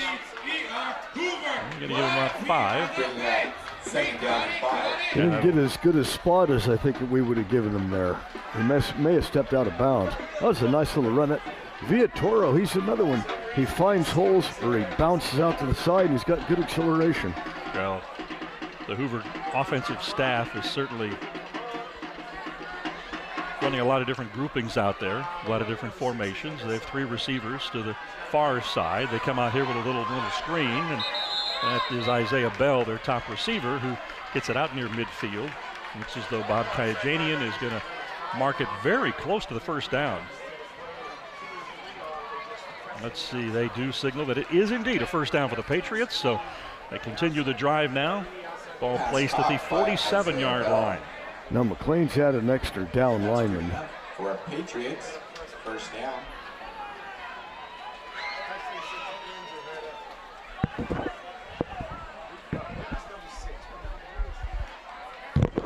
Now they've got a second back in the backfield, and they wrap up Villatoro at the line of scrimmage, and actually he's going to lose probably a yard or 2.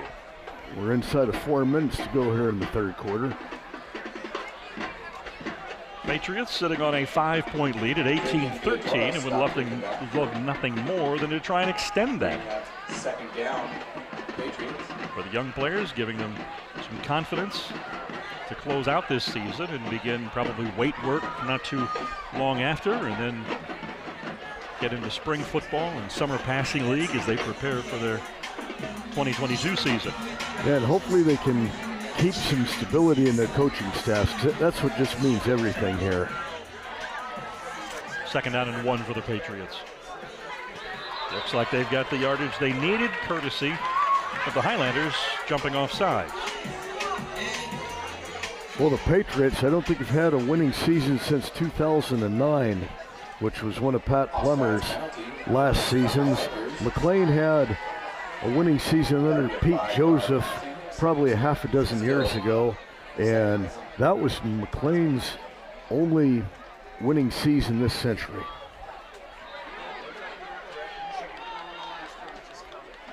You go back into the 70s, mid-70s exactly, and these two teams were powerhouses in the North Yosemite League. Hoover High, a league champion, with some players that ended up in the National Football League. One coming to the near side, picks up about 5 yards. At the back that we do not have on our roster, unfortunately. We apologize. About 4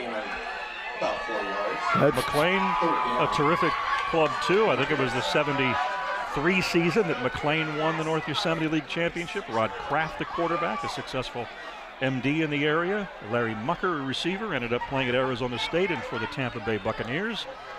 Sam Donabedian went down to USC, where I believe he played baseball for Rod Dato.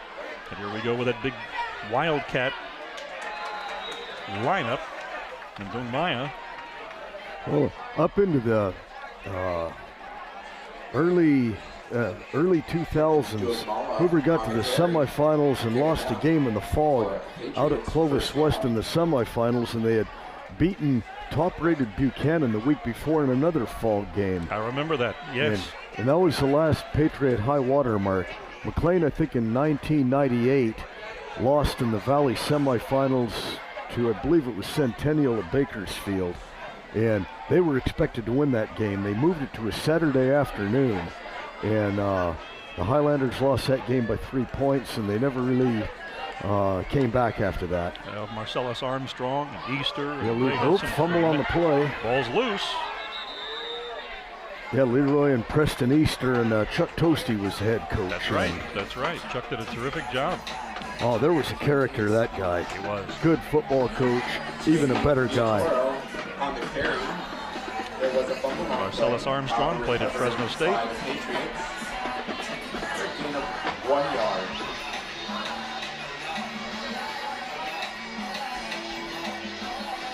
So a second down and 9 for the Patriots. Ball at the 39-yard line of the Highlanders. Couple of receivers, top of your screen. Hernandez working out of the pistol formation. With the give, that's Washington again, and he's up near the first down, depending upon the spot. Bob Kajanian coming out onto the field, marks it a couple of yards shy, and Hoover's going to send the big lineman back in.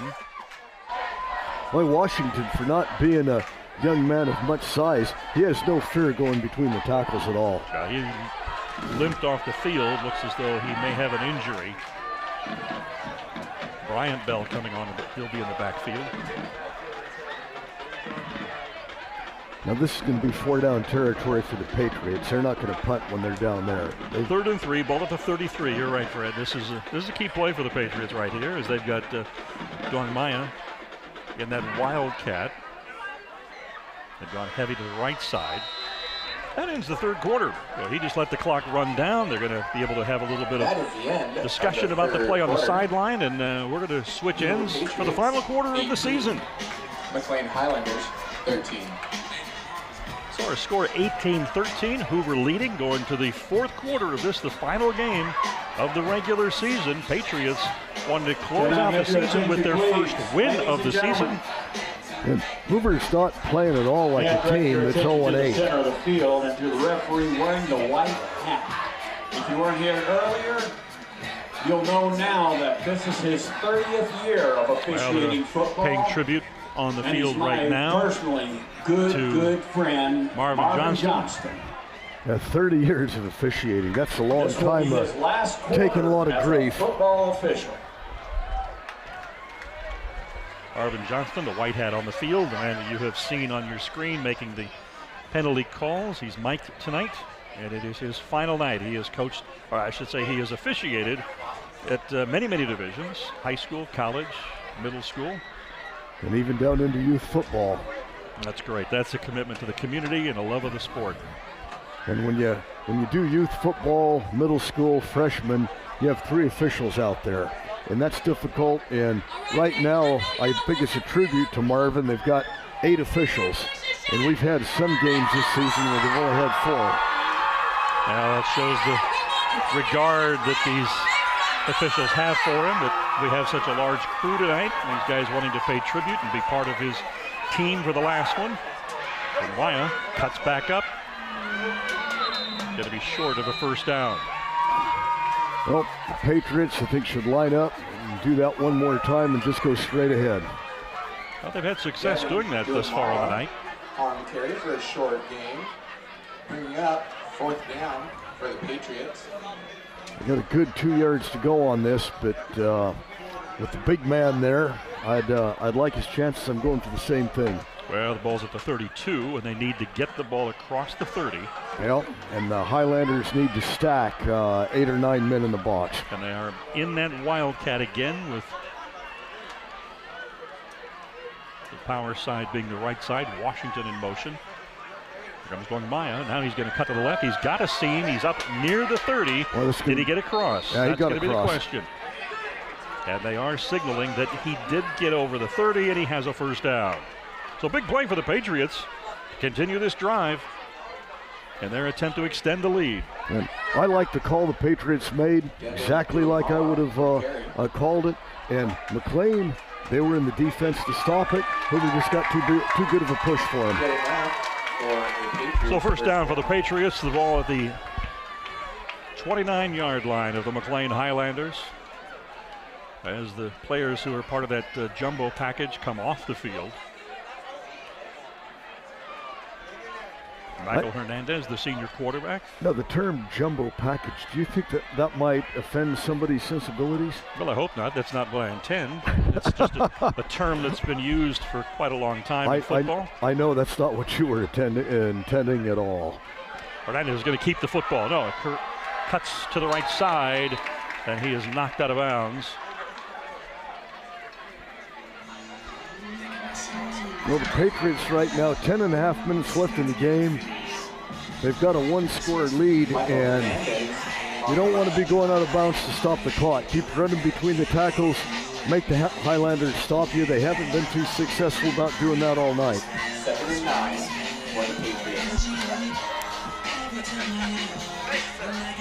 So the clock ticking down. 10 minutes and 16 seconds left in the ball game. Patriots on the march at the McLane 28-yard line. Up by 5. They'd like to add more. Michael Hernandez clapping the cadence with the give to Washington. Washington trying to bounce it outside. Might have picked up a yard or two. He did fall forward. He was trying to bounce to the outside, and there was nothing doing there. On the carry for about 2 yards. Bringing up 3rd down for the Patriots. It's going to be 3rd and 7. They've got to get it down to the 20-yard line. Washington comes off. He was hobbled the last couple of plays ago, but he looks fine now. Washington off as Hernandez back into the huddle. Bryant Bell going in, and he'll be flanked. One of the 3 receivers out to the top of your screen wearing number 4.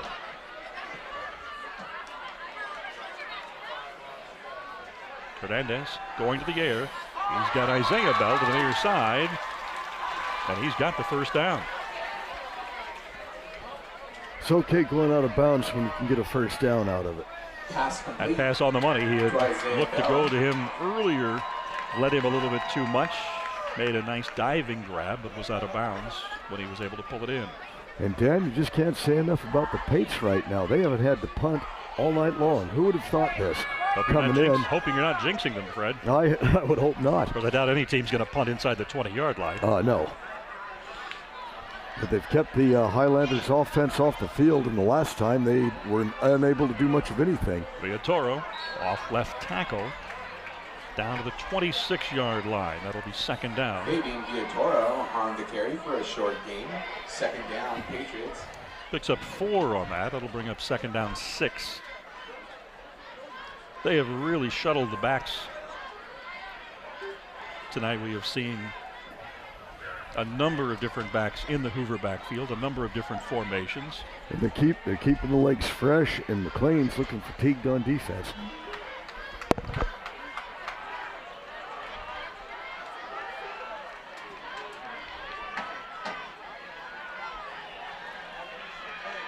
Well, the Highlanders had that one bottled up before it ever could get going. A loss of a couple of yards, and Hernandez is going to come off, talk it over with his coach, and come up with a plan for the 3rd down play.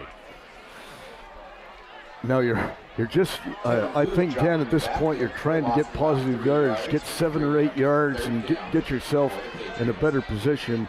The Patriots haven't shown anything that would give me confidence that they could execute a successful field goal at this point. So you try and get good yardage on this, and then set yourself up for a 4th down that's reasonable. 3 receivers to the near side. Hernandez has thrown successfully tonight. It's going to cost Hoover 5. The wide receiver moved a little bit too quick. Penalties have hurt them this season. Yeah. But the McLane penalties false start against the Patriots really hurt the Highlanders there in the 2nd quarter. Oh, big time.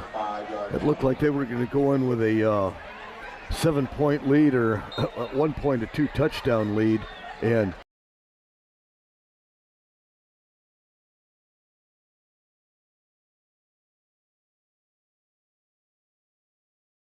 Hoover. And you were saying that blocked kick that was run back by the Highlanders, that it was actually the player that blocked it, who Bob Kajanian told you was the guy offside? They said he was barely offside, but barely offside's offside. But that ball was kicked so low, I don't know if he blocked it or just hit him. Well, the McLane defensive unit around their coaching staff. Offensive players huddled around the Hoover staff. strategizing for this key 3rd and 15 play from the 24-yard line. Patriots, from the end of the second quarter throughout this second half, have been the more impressive team. Oh, no doubt about it, especially this second half. I mean, McLane had one drive that got down barely into the red zone and turned the ball over. And then since then, the Patriots totally dominated the game. One long drive for a touchdown, and then another nice drive here. They have run the football very effectively tonight. And when they have needed it, the pass has been there as well. It's not something that is the bread and butter play for them. Now they're back in that wildcat. Jump pass thrown behind the receiver. Did he pull it in? If he caught it, it was with his fingertips. I have not seen an incomplete signal, and they are laying the football to the 15-yard line. And it's 4th and 6 now for the Patriots. They've got to get it down to the 10. See, and that was it. They got decent yardage on that. Not quite first down yardage, but close enough here. And they're going to go with that jumbo wildcat again. And they're doing it once again. Heavy to the right side. And they give it to Washington. Washington trying to turn it up. He does. He's got the first down inside the 10-yard line. And that was all effort, man. He jumped at that. He was going to be close, and he managed to get that little leap that propelled him over the 10-yard line for a first down. It looked like he may have came up a little bit lame there. Hobbling off to the sideline, and he was injured like this earlier in the half, but has run very, very well since. They maintain that wildcat formation. Right up the middle, trying to maneuver his way. It looks as though he's going to be down close to the 5-yard line. As though he's picked up a couple of yards. And the Highlanders, we discussed this a bunch of times, they have not been able to get him around the ankles and slow him down. 2nd down and 3 from the 3-yard line. It's a 2nd and goal for the Patriots. They're at the 3. Highlanders with their backs to the wall, wanting to stop this drive. And they got their hands on their hips. So that's the ball game for the Highlanders right here. Hoover's up 5. They can put it out of reach with another score. Again from the wildcat. Right up the middle. Bowls his way toward the goal line. Teammates trying to help him. He is stopped in his tracks. Devin Diodmala on the carry for another short game. 3rd down. And the Patriots need to take their time on this. They got 2 more plays. Take their time. Devin Diodmala. Clock's going to be under 5 minutes when it's snapped next. We're now inside of 5 minutes on the clock left in this game. Patriots up 18-13 in what has been called the Revolution Roll between these two schools. Diodmala. Oh, with a pitch to Washington, a defender was right there and flings him to the artificial turf.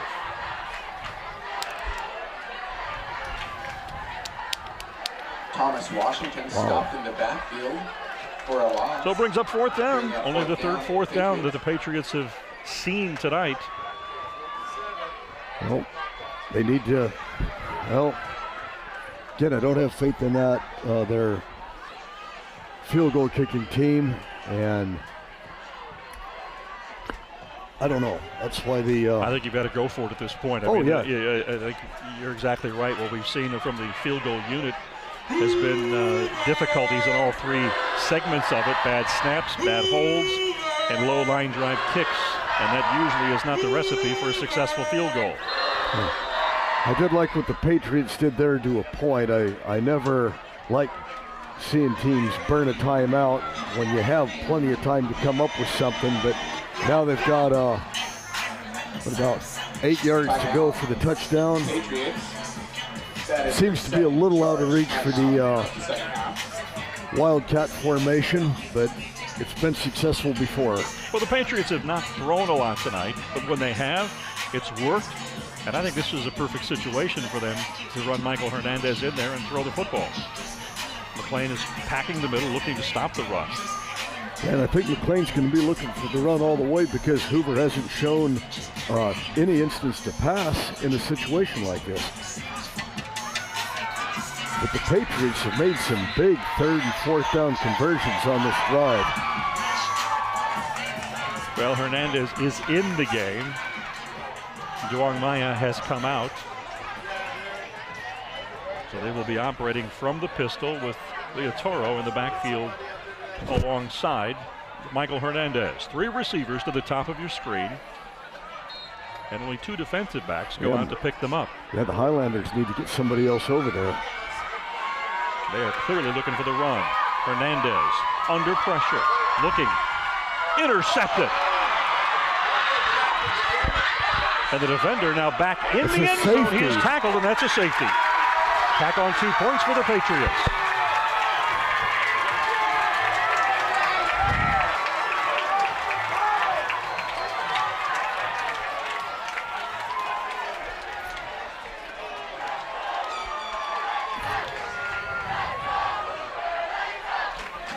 Okay, McLane needs to attempt an onside kick after that disaster. Now they're trying to say that it was a touchback, but there's no way they can rule that a touchback. Indeed. Yeah. That's the only call they could make. The mistake he made was bringing it out. He came out to the 2 and then trying to evade the defenders. He went back into the end zone, lost the ability for the touchback, winds up a safety. So the Highlanders could have been at the 20-yard line, and again, the young man tried to make a play. I'm not going to put him down to it too much because it looked like right there, okay, I got a seam I can go. Well, I'm going to try and make something happen, and he did make something happen. A little odd that the pass came to the near side because the defense was packed to the near side.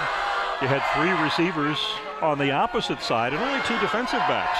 Yep. And he never looked in that direction at all. And you see the consequences. Let's not say this has been really well-played football, but it's been very exciting football. No, it's been a terrific game. You're right, Fred. 3:43 to play here at McLane Stadium in the Revolution Bowl between the Hoover High Patriots and the host McLane Highlanders. 20-13. Hoover our score now following the safety. They have tried a couple of times from 2-point conversions unsuccessfully, and they get the 2 points they have long wanted via the safety. Now, and the Highlanders, in my opinion here, they have no choice but to try an onside kick. As you give Hoover the ball back now, the way they were running and the way the Highlanders defense is, they're tired now. You've got a shot at an onside kick. If you don't recover it, oh well. Trouble is, McLane's going to be kicking from the 20-yard line. So an onside kick, if Hoover manages to hang on to the football, they're going to have it at the 30-35-yard line. Oh, yeah. And the opportunity with 3:43 to go to try and punch it in once again. The Highlanders are somewhat out of positive options here.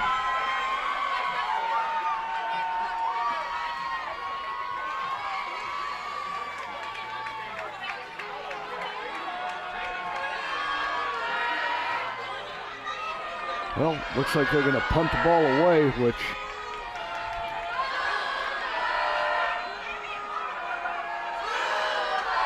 I think okay, there we go.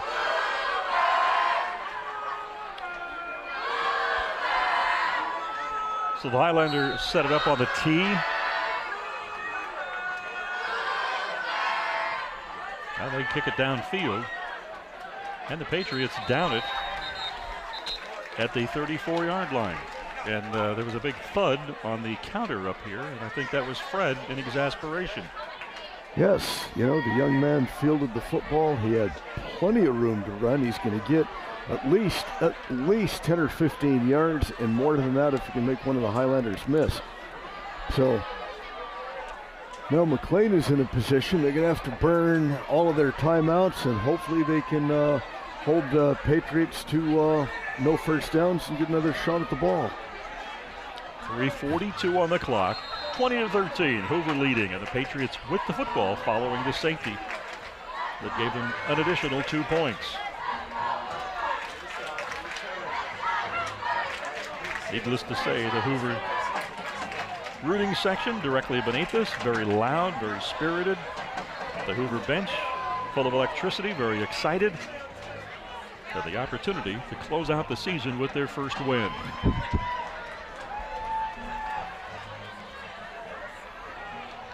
Yeah, unusual optimism for a winless team. It's been impressive.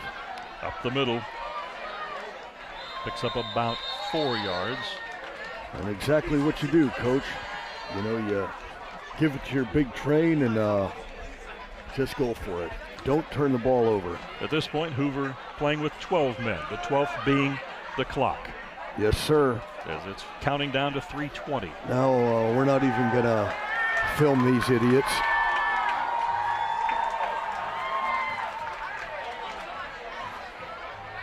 We'll ignore that happened. I have no idea what you're talking about. Good.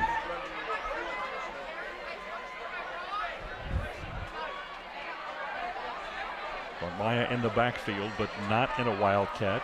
He is assuming the fullback position alongside Michael Hernandez.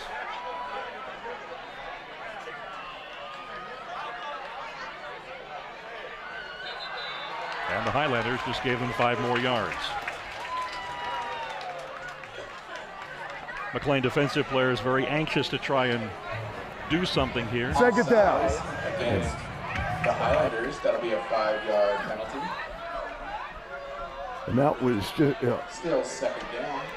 very good call by Hernandez. He's watching the back judge go with the time. He's waiting till the last second, because when you're running out of time, he's counting back there, and you snap it after 2 or 3 hits. The first one down, McLane jumps off sides.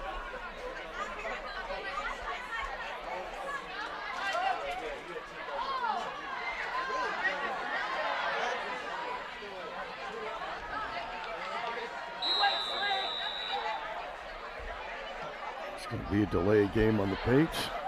Delay offense.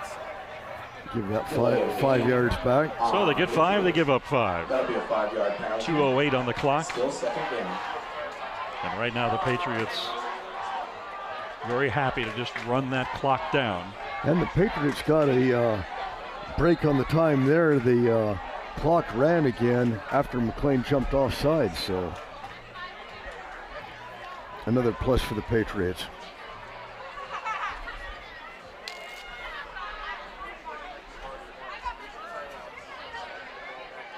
So they're in the Wildcat, Dongmaya in the backfield. Second down and 6. Washington in motion. Dongmaya to the near side. Looking for a seam. Cuts back. Penalty flag. We're going to have a hold on the Patriots. Devin Beardmala on the carry. However, there is a penalty on the play. Don't know. You know, the only turnover the Patriots made today, Dan, they got 2 points out of it. How often do you see that? You throw a pick and you get a safety on it. Hold on the offense. Second.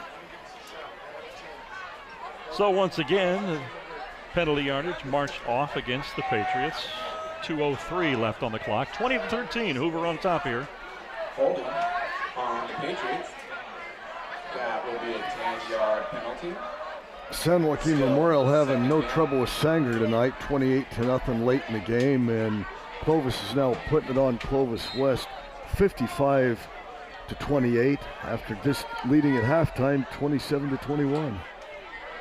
The Cougars may be finding their niche right before the playoffs with all the problems they've had this year. They could still cause a lot of problems. Give going to the tailback, and he is going to push it across the 30.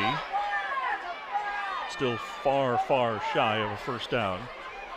Now the Highlanders need to start using their timeouts if they have them, and there's one. So the McLane defense going to talk this over. 1:44 left to play. We're looking at 3rd and about 11 for the Patriots. As they're going to have to get it up to about the 44-yard line. to keep this drive alive. 20-13 Hoover. Patriots hoping to close out the season on a winning note. And there's a nice 1.5 tall trophy on the far sideline that they would like to snatch away from the McLane Highlanders as winners of the Revolution Bowl. So we have a Revolution Bowl trophy. Okay. On a table behind the McLane bench.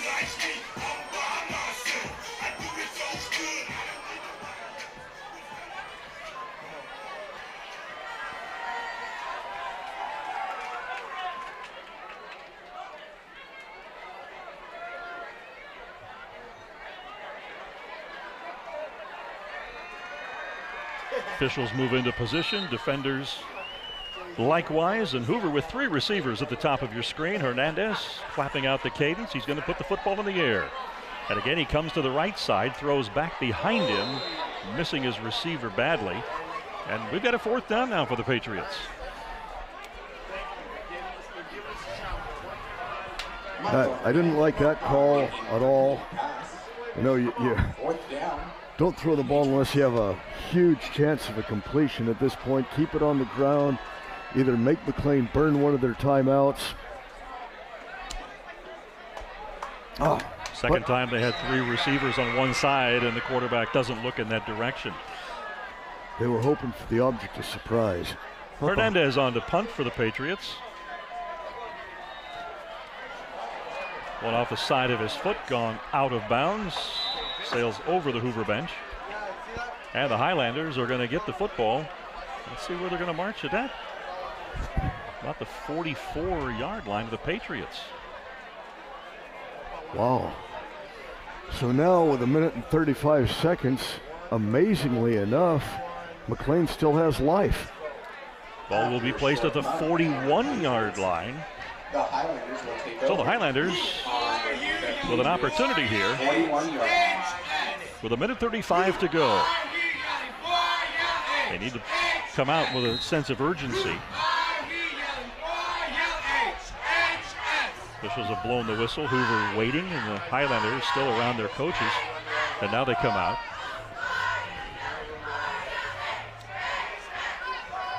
McLane does have some height at wide receiver at the top of our screen here. Well, we saw what they did earlier, going with that jump ball, and that is a huge mismatch.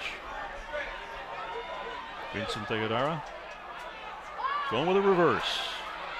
Patriots have it snuffed out in the backfield as Villatoro coming up from the secondary makes the hit.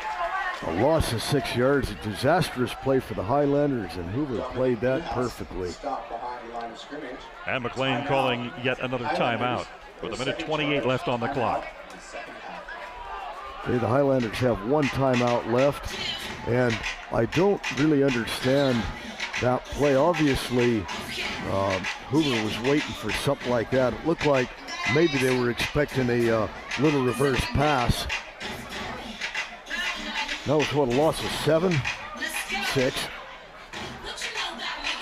2nd and 16 on the Hoover 47-yard line. They've got to get it up to the 30-yard line to keep things going. The clock is not an ally at this point. 1:28 remaining. I thought I'd see a little bit more fire out of McLane when they stopped Hoover there. You said come out with a sense of urgency. Well, maybe we'll see it now, but it really looked to be missing when they came out of that huddle before that last play.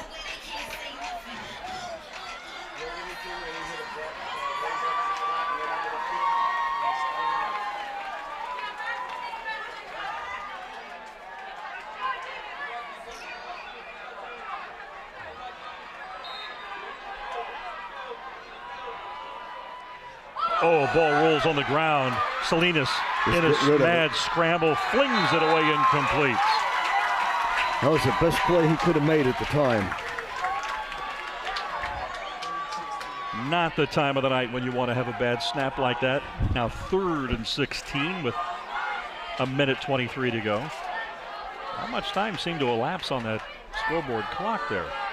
I think we lost 6 seconds on that play, didn't we? Let's take another look at it.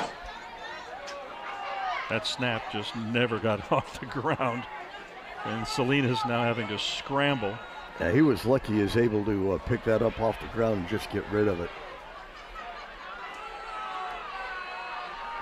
If he can roll to the right, they still have a big mismatch up here at the top, at least physically wise.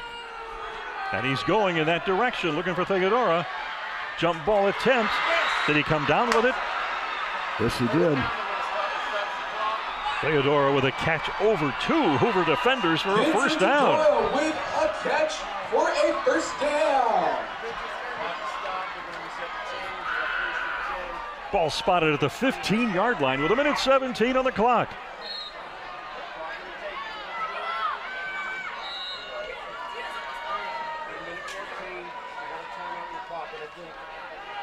So the officials have whistled the play dead.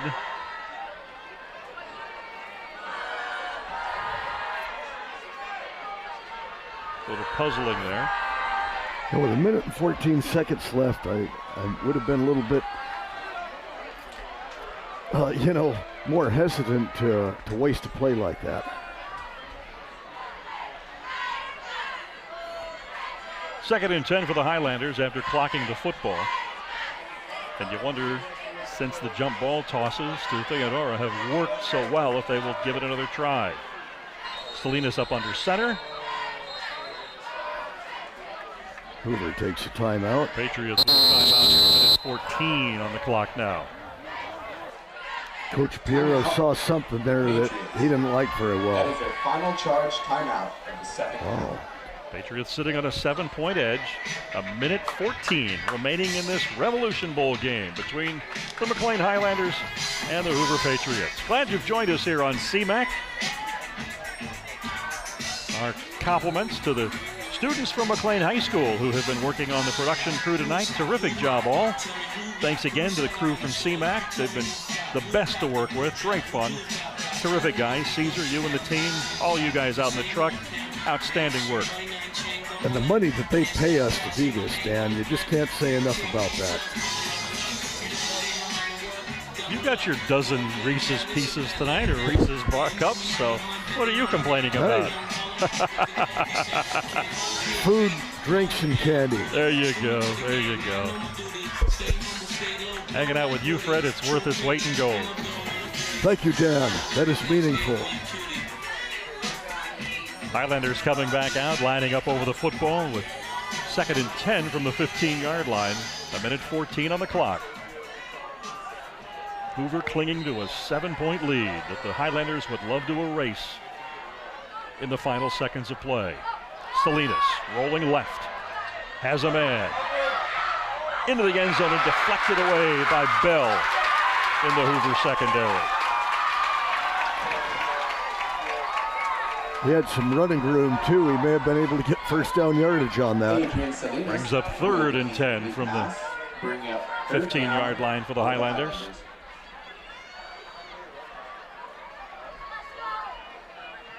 Indeed, you're right. He did have a lot of room to run had he chosen. Yes, that was a tough one to complete. He had one man over the top and one underneath. It had to be absolutely perfect. It wasn't bad.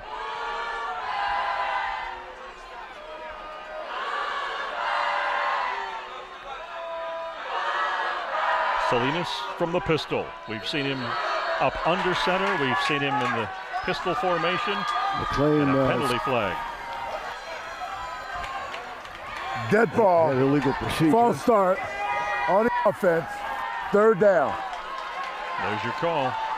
Flag on McLane. Charge against the Highlanders. That'd be a 5-yard penalty. Replay 3rd down.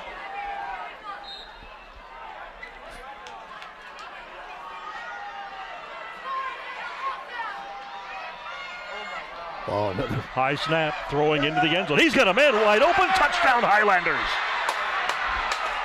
Now the Highlanders, Dan, what do you do? Touchdown. Right now, they've got 2 yards to win the game, possibly. I say you go for the win right now. Don't go for the tie. Dominic Newhouse streaking between 2 defenders, hauls it in. Here's another look at it. Terrific catch. And the touchdown brings them to 20-19 And they're going for the tie. I'm not in favor of this at all. And I will explain why in just a minute. High snap, kick is up. Kick is good, and we're tied at 20. No, the Highlanders tied the game up in a high school game, and I even think late in the college game, you score late, and in college this isn't even late, but in high school it is. And you have an opportunity to win the game right now. Your defense is fatigued, and you don't want to go into an overtime situation with a fatigued defense. But that they are. With 1:04 left, McLane will be kicking off. Hoover with opportunities. Now Hoover's got to be careful too, because although they dominated this second half, they might want to be in a position. Let's not get too crazy yet if we can win the game, but don't be rash. Don't force a turnover.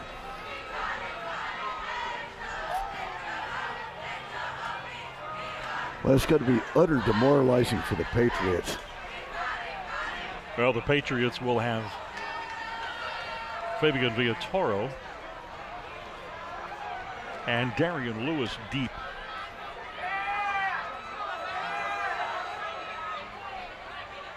And hustling back, Pete Garcia will be the up man at the 20-yard line. So we're tied at 20 with 1:04 to play. Line drive kick, and that's going to go into the end zone. And it'll be a touchback. Dan, this is one of the best games I've seen all year. It's been exciting, no doubt. Maybe not the best played, but for excitement, entertainment, and isn't that why we come here to these games anyway? Excitement and entertainment. Absolutely. So the Patriots with the football at the 20-yard line, and Fred, do you just come out and wing it? No. I mean, I'm the guy who loves passing. I'm supposed to say yes, and you're supposed to say no, that they're just going to run the football. No, I would like the Patriots in a situation like this, try a couple of screen passes, low percentage passes, try and get yourself up to midfield, and then when you're down late, that's when you might go for it. Don't force the issue right now. If they force the issue, turn the ball over, then McLane's got that same opportunity. Try a couple of screen passes. Hernandez. Give to Villatoro. He picks up about 5. Clock inside of a minute and continues to run.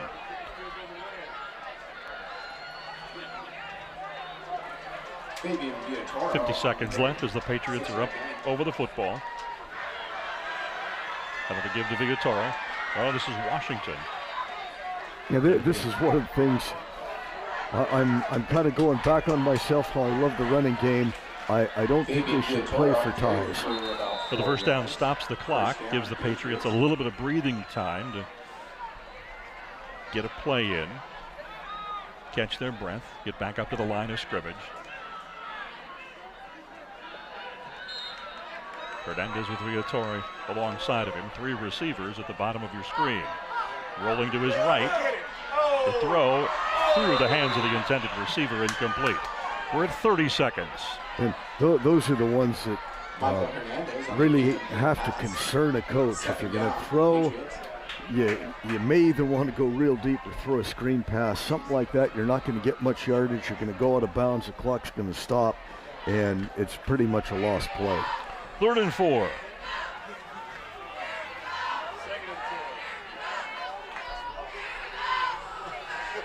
Crashing 2nd down and 4 now. 2nd and 4? No, it's got to be 2nd and 10. There you go.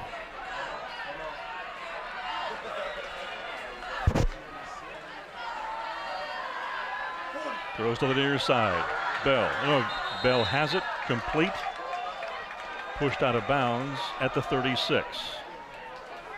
Needs to get the football across the 40 for a first down. 27 seconds left on the clock.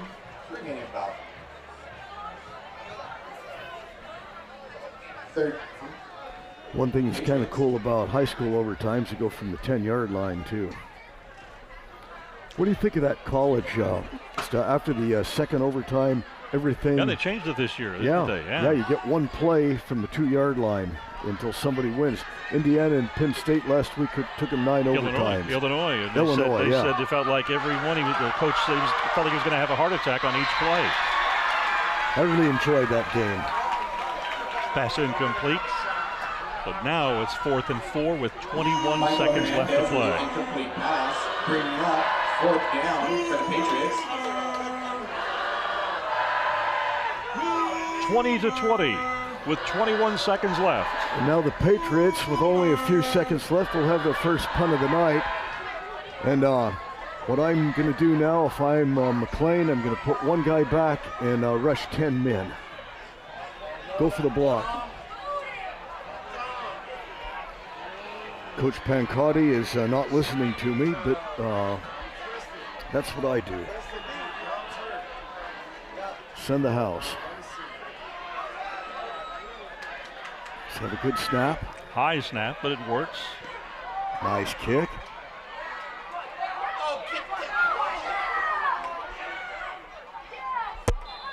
Ball's down at the 13-yard line. 11 seconds left on the clock. 20-20 our score. We appear headed for overtime, but miracles do happen. And the McLane Highlanders are looking for one right now as they take possession of the football after the Hoover high punt. Miracles and disasters, depending on how you can look at those. That's right. After a nice punt from Josue Hernandez, the Highlanders will take over.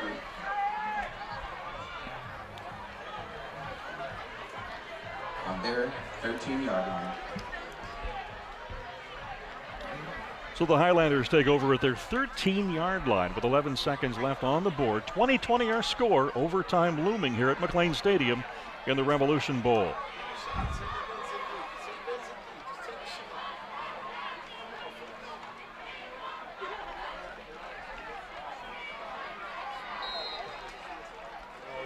Yep, McLean's just going to play it close to the vest here. Looks like they're in victory formation. Not a bad idea when you're on your own 12, I guess. Right. Exactly. So. They're going to run the clock out, down to 3 seconds, and we are in overtime. So a wild ending here as the Highlanders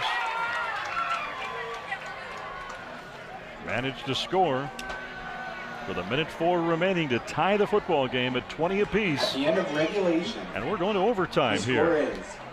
Well, Dan, this is the first high school overtime game I've done since Chris Terrence and I were calling a game between Clovis East and Long Beach Poly out at La Monica Stadium. And Long Beach Poly ended up winning that game, I think, by 1 point in overtime. So, Fred, tell us, based on what fans may have seen of college overtime, what are the differences? Where is the ball placed? Who starts possession first? How does it work? Okay, in college overtime, they start at the 25-yard line, and each team will get, one team starts at the 25, they score, the other team gets an opportunity. If it's still tied, the team that was on defense first, they were on defense, so the team that just tied the game, so say each team has gotten a field goal, the team that got the latest field goal, then they have it again, so they'll have 2 possessions in a row. And then after 2 possessions, each team gets the ball, team gets it at the 2-yard line for a 2-point conversion. And now, as long as the game's tied, they keep playing. So hold on just a second. I think we need a point of clarification for the public address announcer.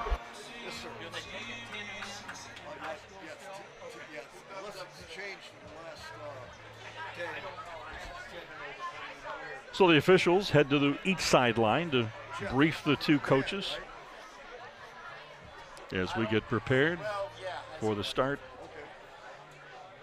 of overtime here at McLane Stadium. With our panel of experts, we have decided we think it's the 10-yard line. Not the same panel of experts that said there is hurdling allowed in high school football. The very same. Okay. We know how that turned out. Yeah, yes, like a lot of times with this panel of experts. overtime from McLane Stadium in the Revolution Bowl. 20-20 our score between the McLane Highlanders and Hoover Patriots. Glad you have joined us here on CMAC.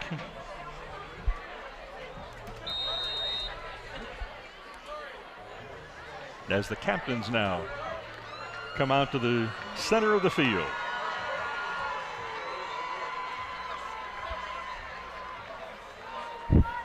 Patriots for much of that fourth quarter looked as though they were headed for their first win of the season. And now they're back in another thriller. They're going to have the choice of taking the ball or not.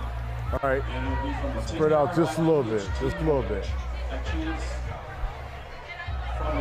You guys know the overtime rules, correct? You know what we've seen so far in this game, Dan. You've been in almost as long as I have. Call heads or tails. Nice and loud. Once you call it, I will flip it. Heads. Heads is called. Tails it is. Okay, McLane, you have the option of offense or defense. Defense. You want defense first. Correct. What side of the field do you want to defend? Do you want to go to? We want to go into Go to that way. Okay. White in front of me, black in front of my umpire.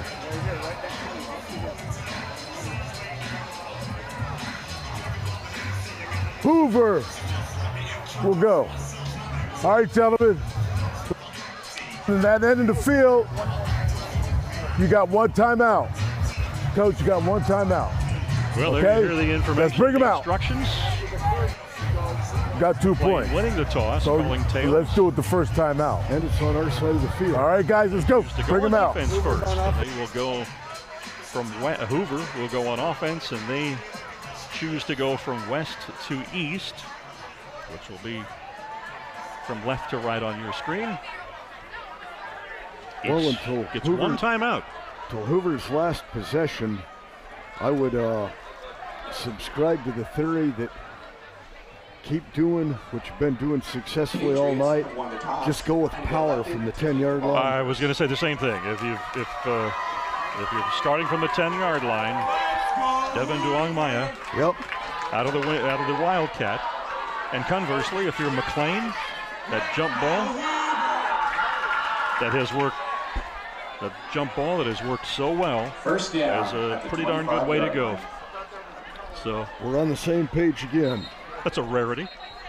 Yes, it is. Every now and then. But I am the passing guy, so that's why I said McLane would pass the football, and you're the running guy talking about Hoover just sticking with the power game. Okay, there we go. Yeah, 50-50. So a terrific night tonight here at McLane Stadium for the Revolution Bowl. Glad you have been with us here on CMAC. And Hoover High with that late lead, and then McLane thundering back late in the final minute 4 to score. And we're in overtime. First time I have to admit, Fred, that I have seen a high school overtime. As the Patriots. And they're going from the 25-yard line, so we're all incorrect again. But Maya with the football. He busts into the opener. Hoover's down to the 2-yard line. Devin Duongmaya busts right off left tackle down to the 2-yard line for the Patriots. Just blew a hole in that McLane line. Wow. Stop number 3. Just keep giving it to him. Spot him at the 3-yard line. Takes the ball again. Battling to the goal line. Stopped at the goal line. Devin Goodmall with a short game. And it brings up right at the goal line. Second down at the yard. Second and goal, I should say, for the Patriots. The ball's right inside the 1, Dan. Well, they're taking some of the receivers out and going more with a blocking grouping. Washington flanked to the far left out of your screen. They're in that Wildcat. Washington in motion. Duongmaya stopped for a yard loss. Third and probably 2, if not 3. Good penetration by the Highlander defense. I didn't see that coming. Third down, Patriots. think Hoover got a little bit complacent there. They didn't really fire off the line.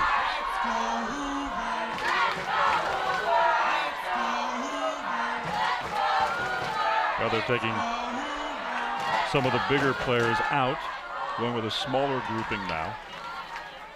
More wide receivers likely. And they're still bunched. Hernandez in there. And Villatoro, the lone running back. He gets the football. He's wrapped up. Manages to stay on his feet. Stopped.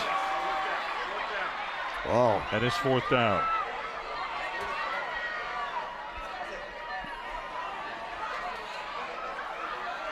He's stopped for a loss of 2. Fabian Villatoro on the carry That brings up 4th and 5 for the Patriots. for a loss of about 2 yards. 4th and goal from the 4th 5, down, I should say. Patriots. Well, Coach Piero's going to use his one timeout for the overtime, and I applaud that. You got to come up with something here. It looked like the Patriots had things going. A first down at the 2-yard line. Big opportunity. Huge play here in this overtime. Well, clearly McLane expected them to continue trying to pound the football through the middle, and they were prepared for it, and Hoover was unable with 8 men in the box to advance the football. Yeah, that still surprises me that they didn't try 2 more blasts right in the middle. Yeah. You know, bring everybody in, triple tied in, blast. Well, the Patriots have the play call. Back onto the field they go. The McLane defense, same. Hoover going to line up with 3 wide receivers to the right of your screen, out of your picture. Villatoro, the lone running back, alongside Hernandez. Hernandez rolls right, throws incomplete. Michael Hernandez with an Big defensive stand by the Highlander defense. That was impressive, Dan. By the Highlanders. So McLane to take over at the 25-yard line with their opportunities. And I would have to think that if not a run play, then that jump ball pass that they have done so successfully with Theodora would be a pretty good idea. Well, unlike Hoover, if McLane can get it down about the 10 or 12-yard line, I like their kicking game a lot better than I like the Patriots' kicking game. So the Highlanders going to chat things up with their head coach on the far sideline for a moment. The Hoover defense is out and in position. The Patriots want to talk to Andrew Pancotti. And they've got the play, and they're coming on back onto the field. 20-20 our score in overtime here at McLane Stadium. The rivals, Hoover and McLane, playing in the Revolution Bowl, the season finale in North Yosemite League action. Playoffs begin next week. And the Highlanders hoping to took win. Too much time. Highlanders hoping success tonight can propel them into the playoffs on a high note next week. Just a terrible faux pas by the Highlanders. How can you just make a defensive stand, go over to the sidelines, and, well, I think they're going to use their timeout and avoid the penalty. But just a big error there. Yeah, it is. Before they've ever snapped the football for a single play in overtime, they've burned their lone timeout.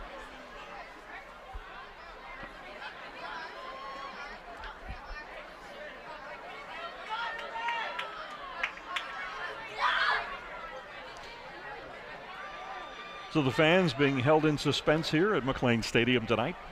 A lot of folks have left, and including both bands. The bands are gone, and about half of the fans have taken off. And for a while, it looked like the Patriots had the game well in hand there in the 4th quarter. And here we are in overtime.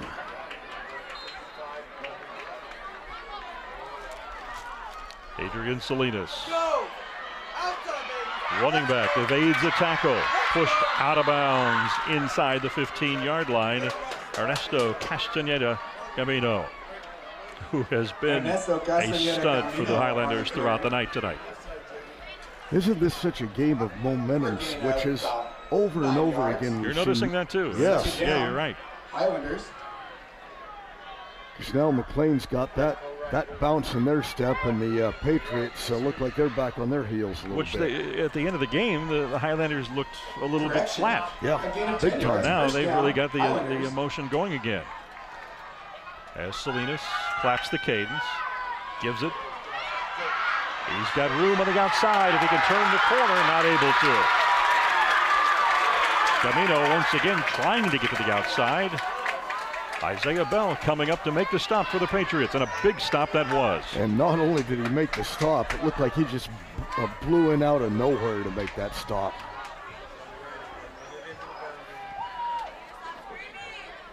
Second down for the Highlanders. Nice tackle, too. Took him down low.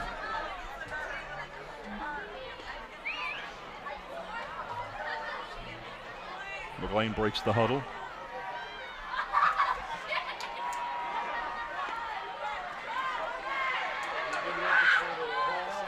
Salinas with the give. Camino, he's got room to run down to the 2-yard line. Looks like first down yardage for the Highlanders. Indeed it does. Ernesto Castaneda Camino. Well, McLane made a stand from just about this same place a couple of minutes ago. First and goal for the Highlanders at the 3-yard line. First down, Highlanders.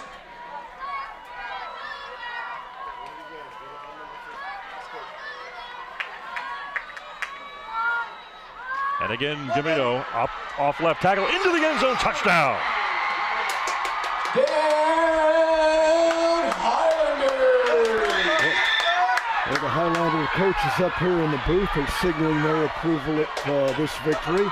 Celebrating in the end zone is the McLane Highlanders. There you see on the field holding the trophy, emblematic of winning the Revolution Bowl. The rivalry game between Hoover and McLane. We're about to have some more activity here, but let's. Thank you, Marvin Johnston and crew, for a great game. What a game, Dan. 26-20, the McLane Highlanders pull this one out in overtime. A dramatic finish in the Revolution.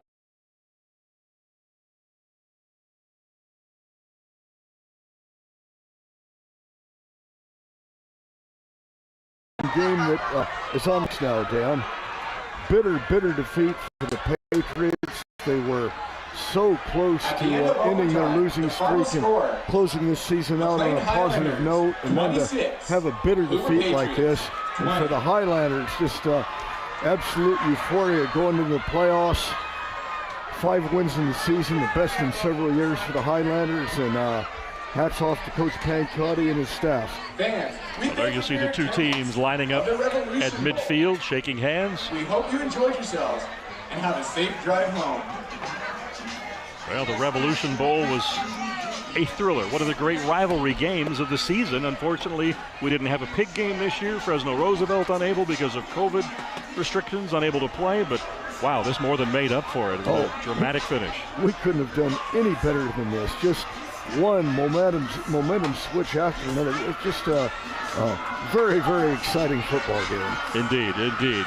Let's take a quick look at the game-winning touchdown here. Is once into overtime. Well, this is Hoover starting the game off with the first score of the night. This is second half as Hoover came right out and had the nice run play at 6:19 of the third quarter to go up 18-13. And then that was one of the key plays of the night, the interception. And the defensive back who picked it off made the mistake of going back into the end zone. The 2-point conversion giving Hoover a 20-13 lead.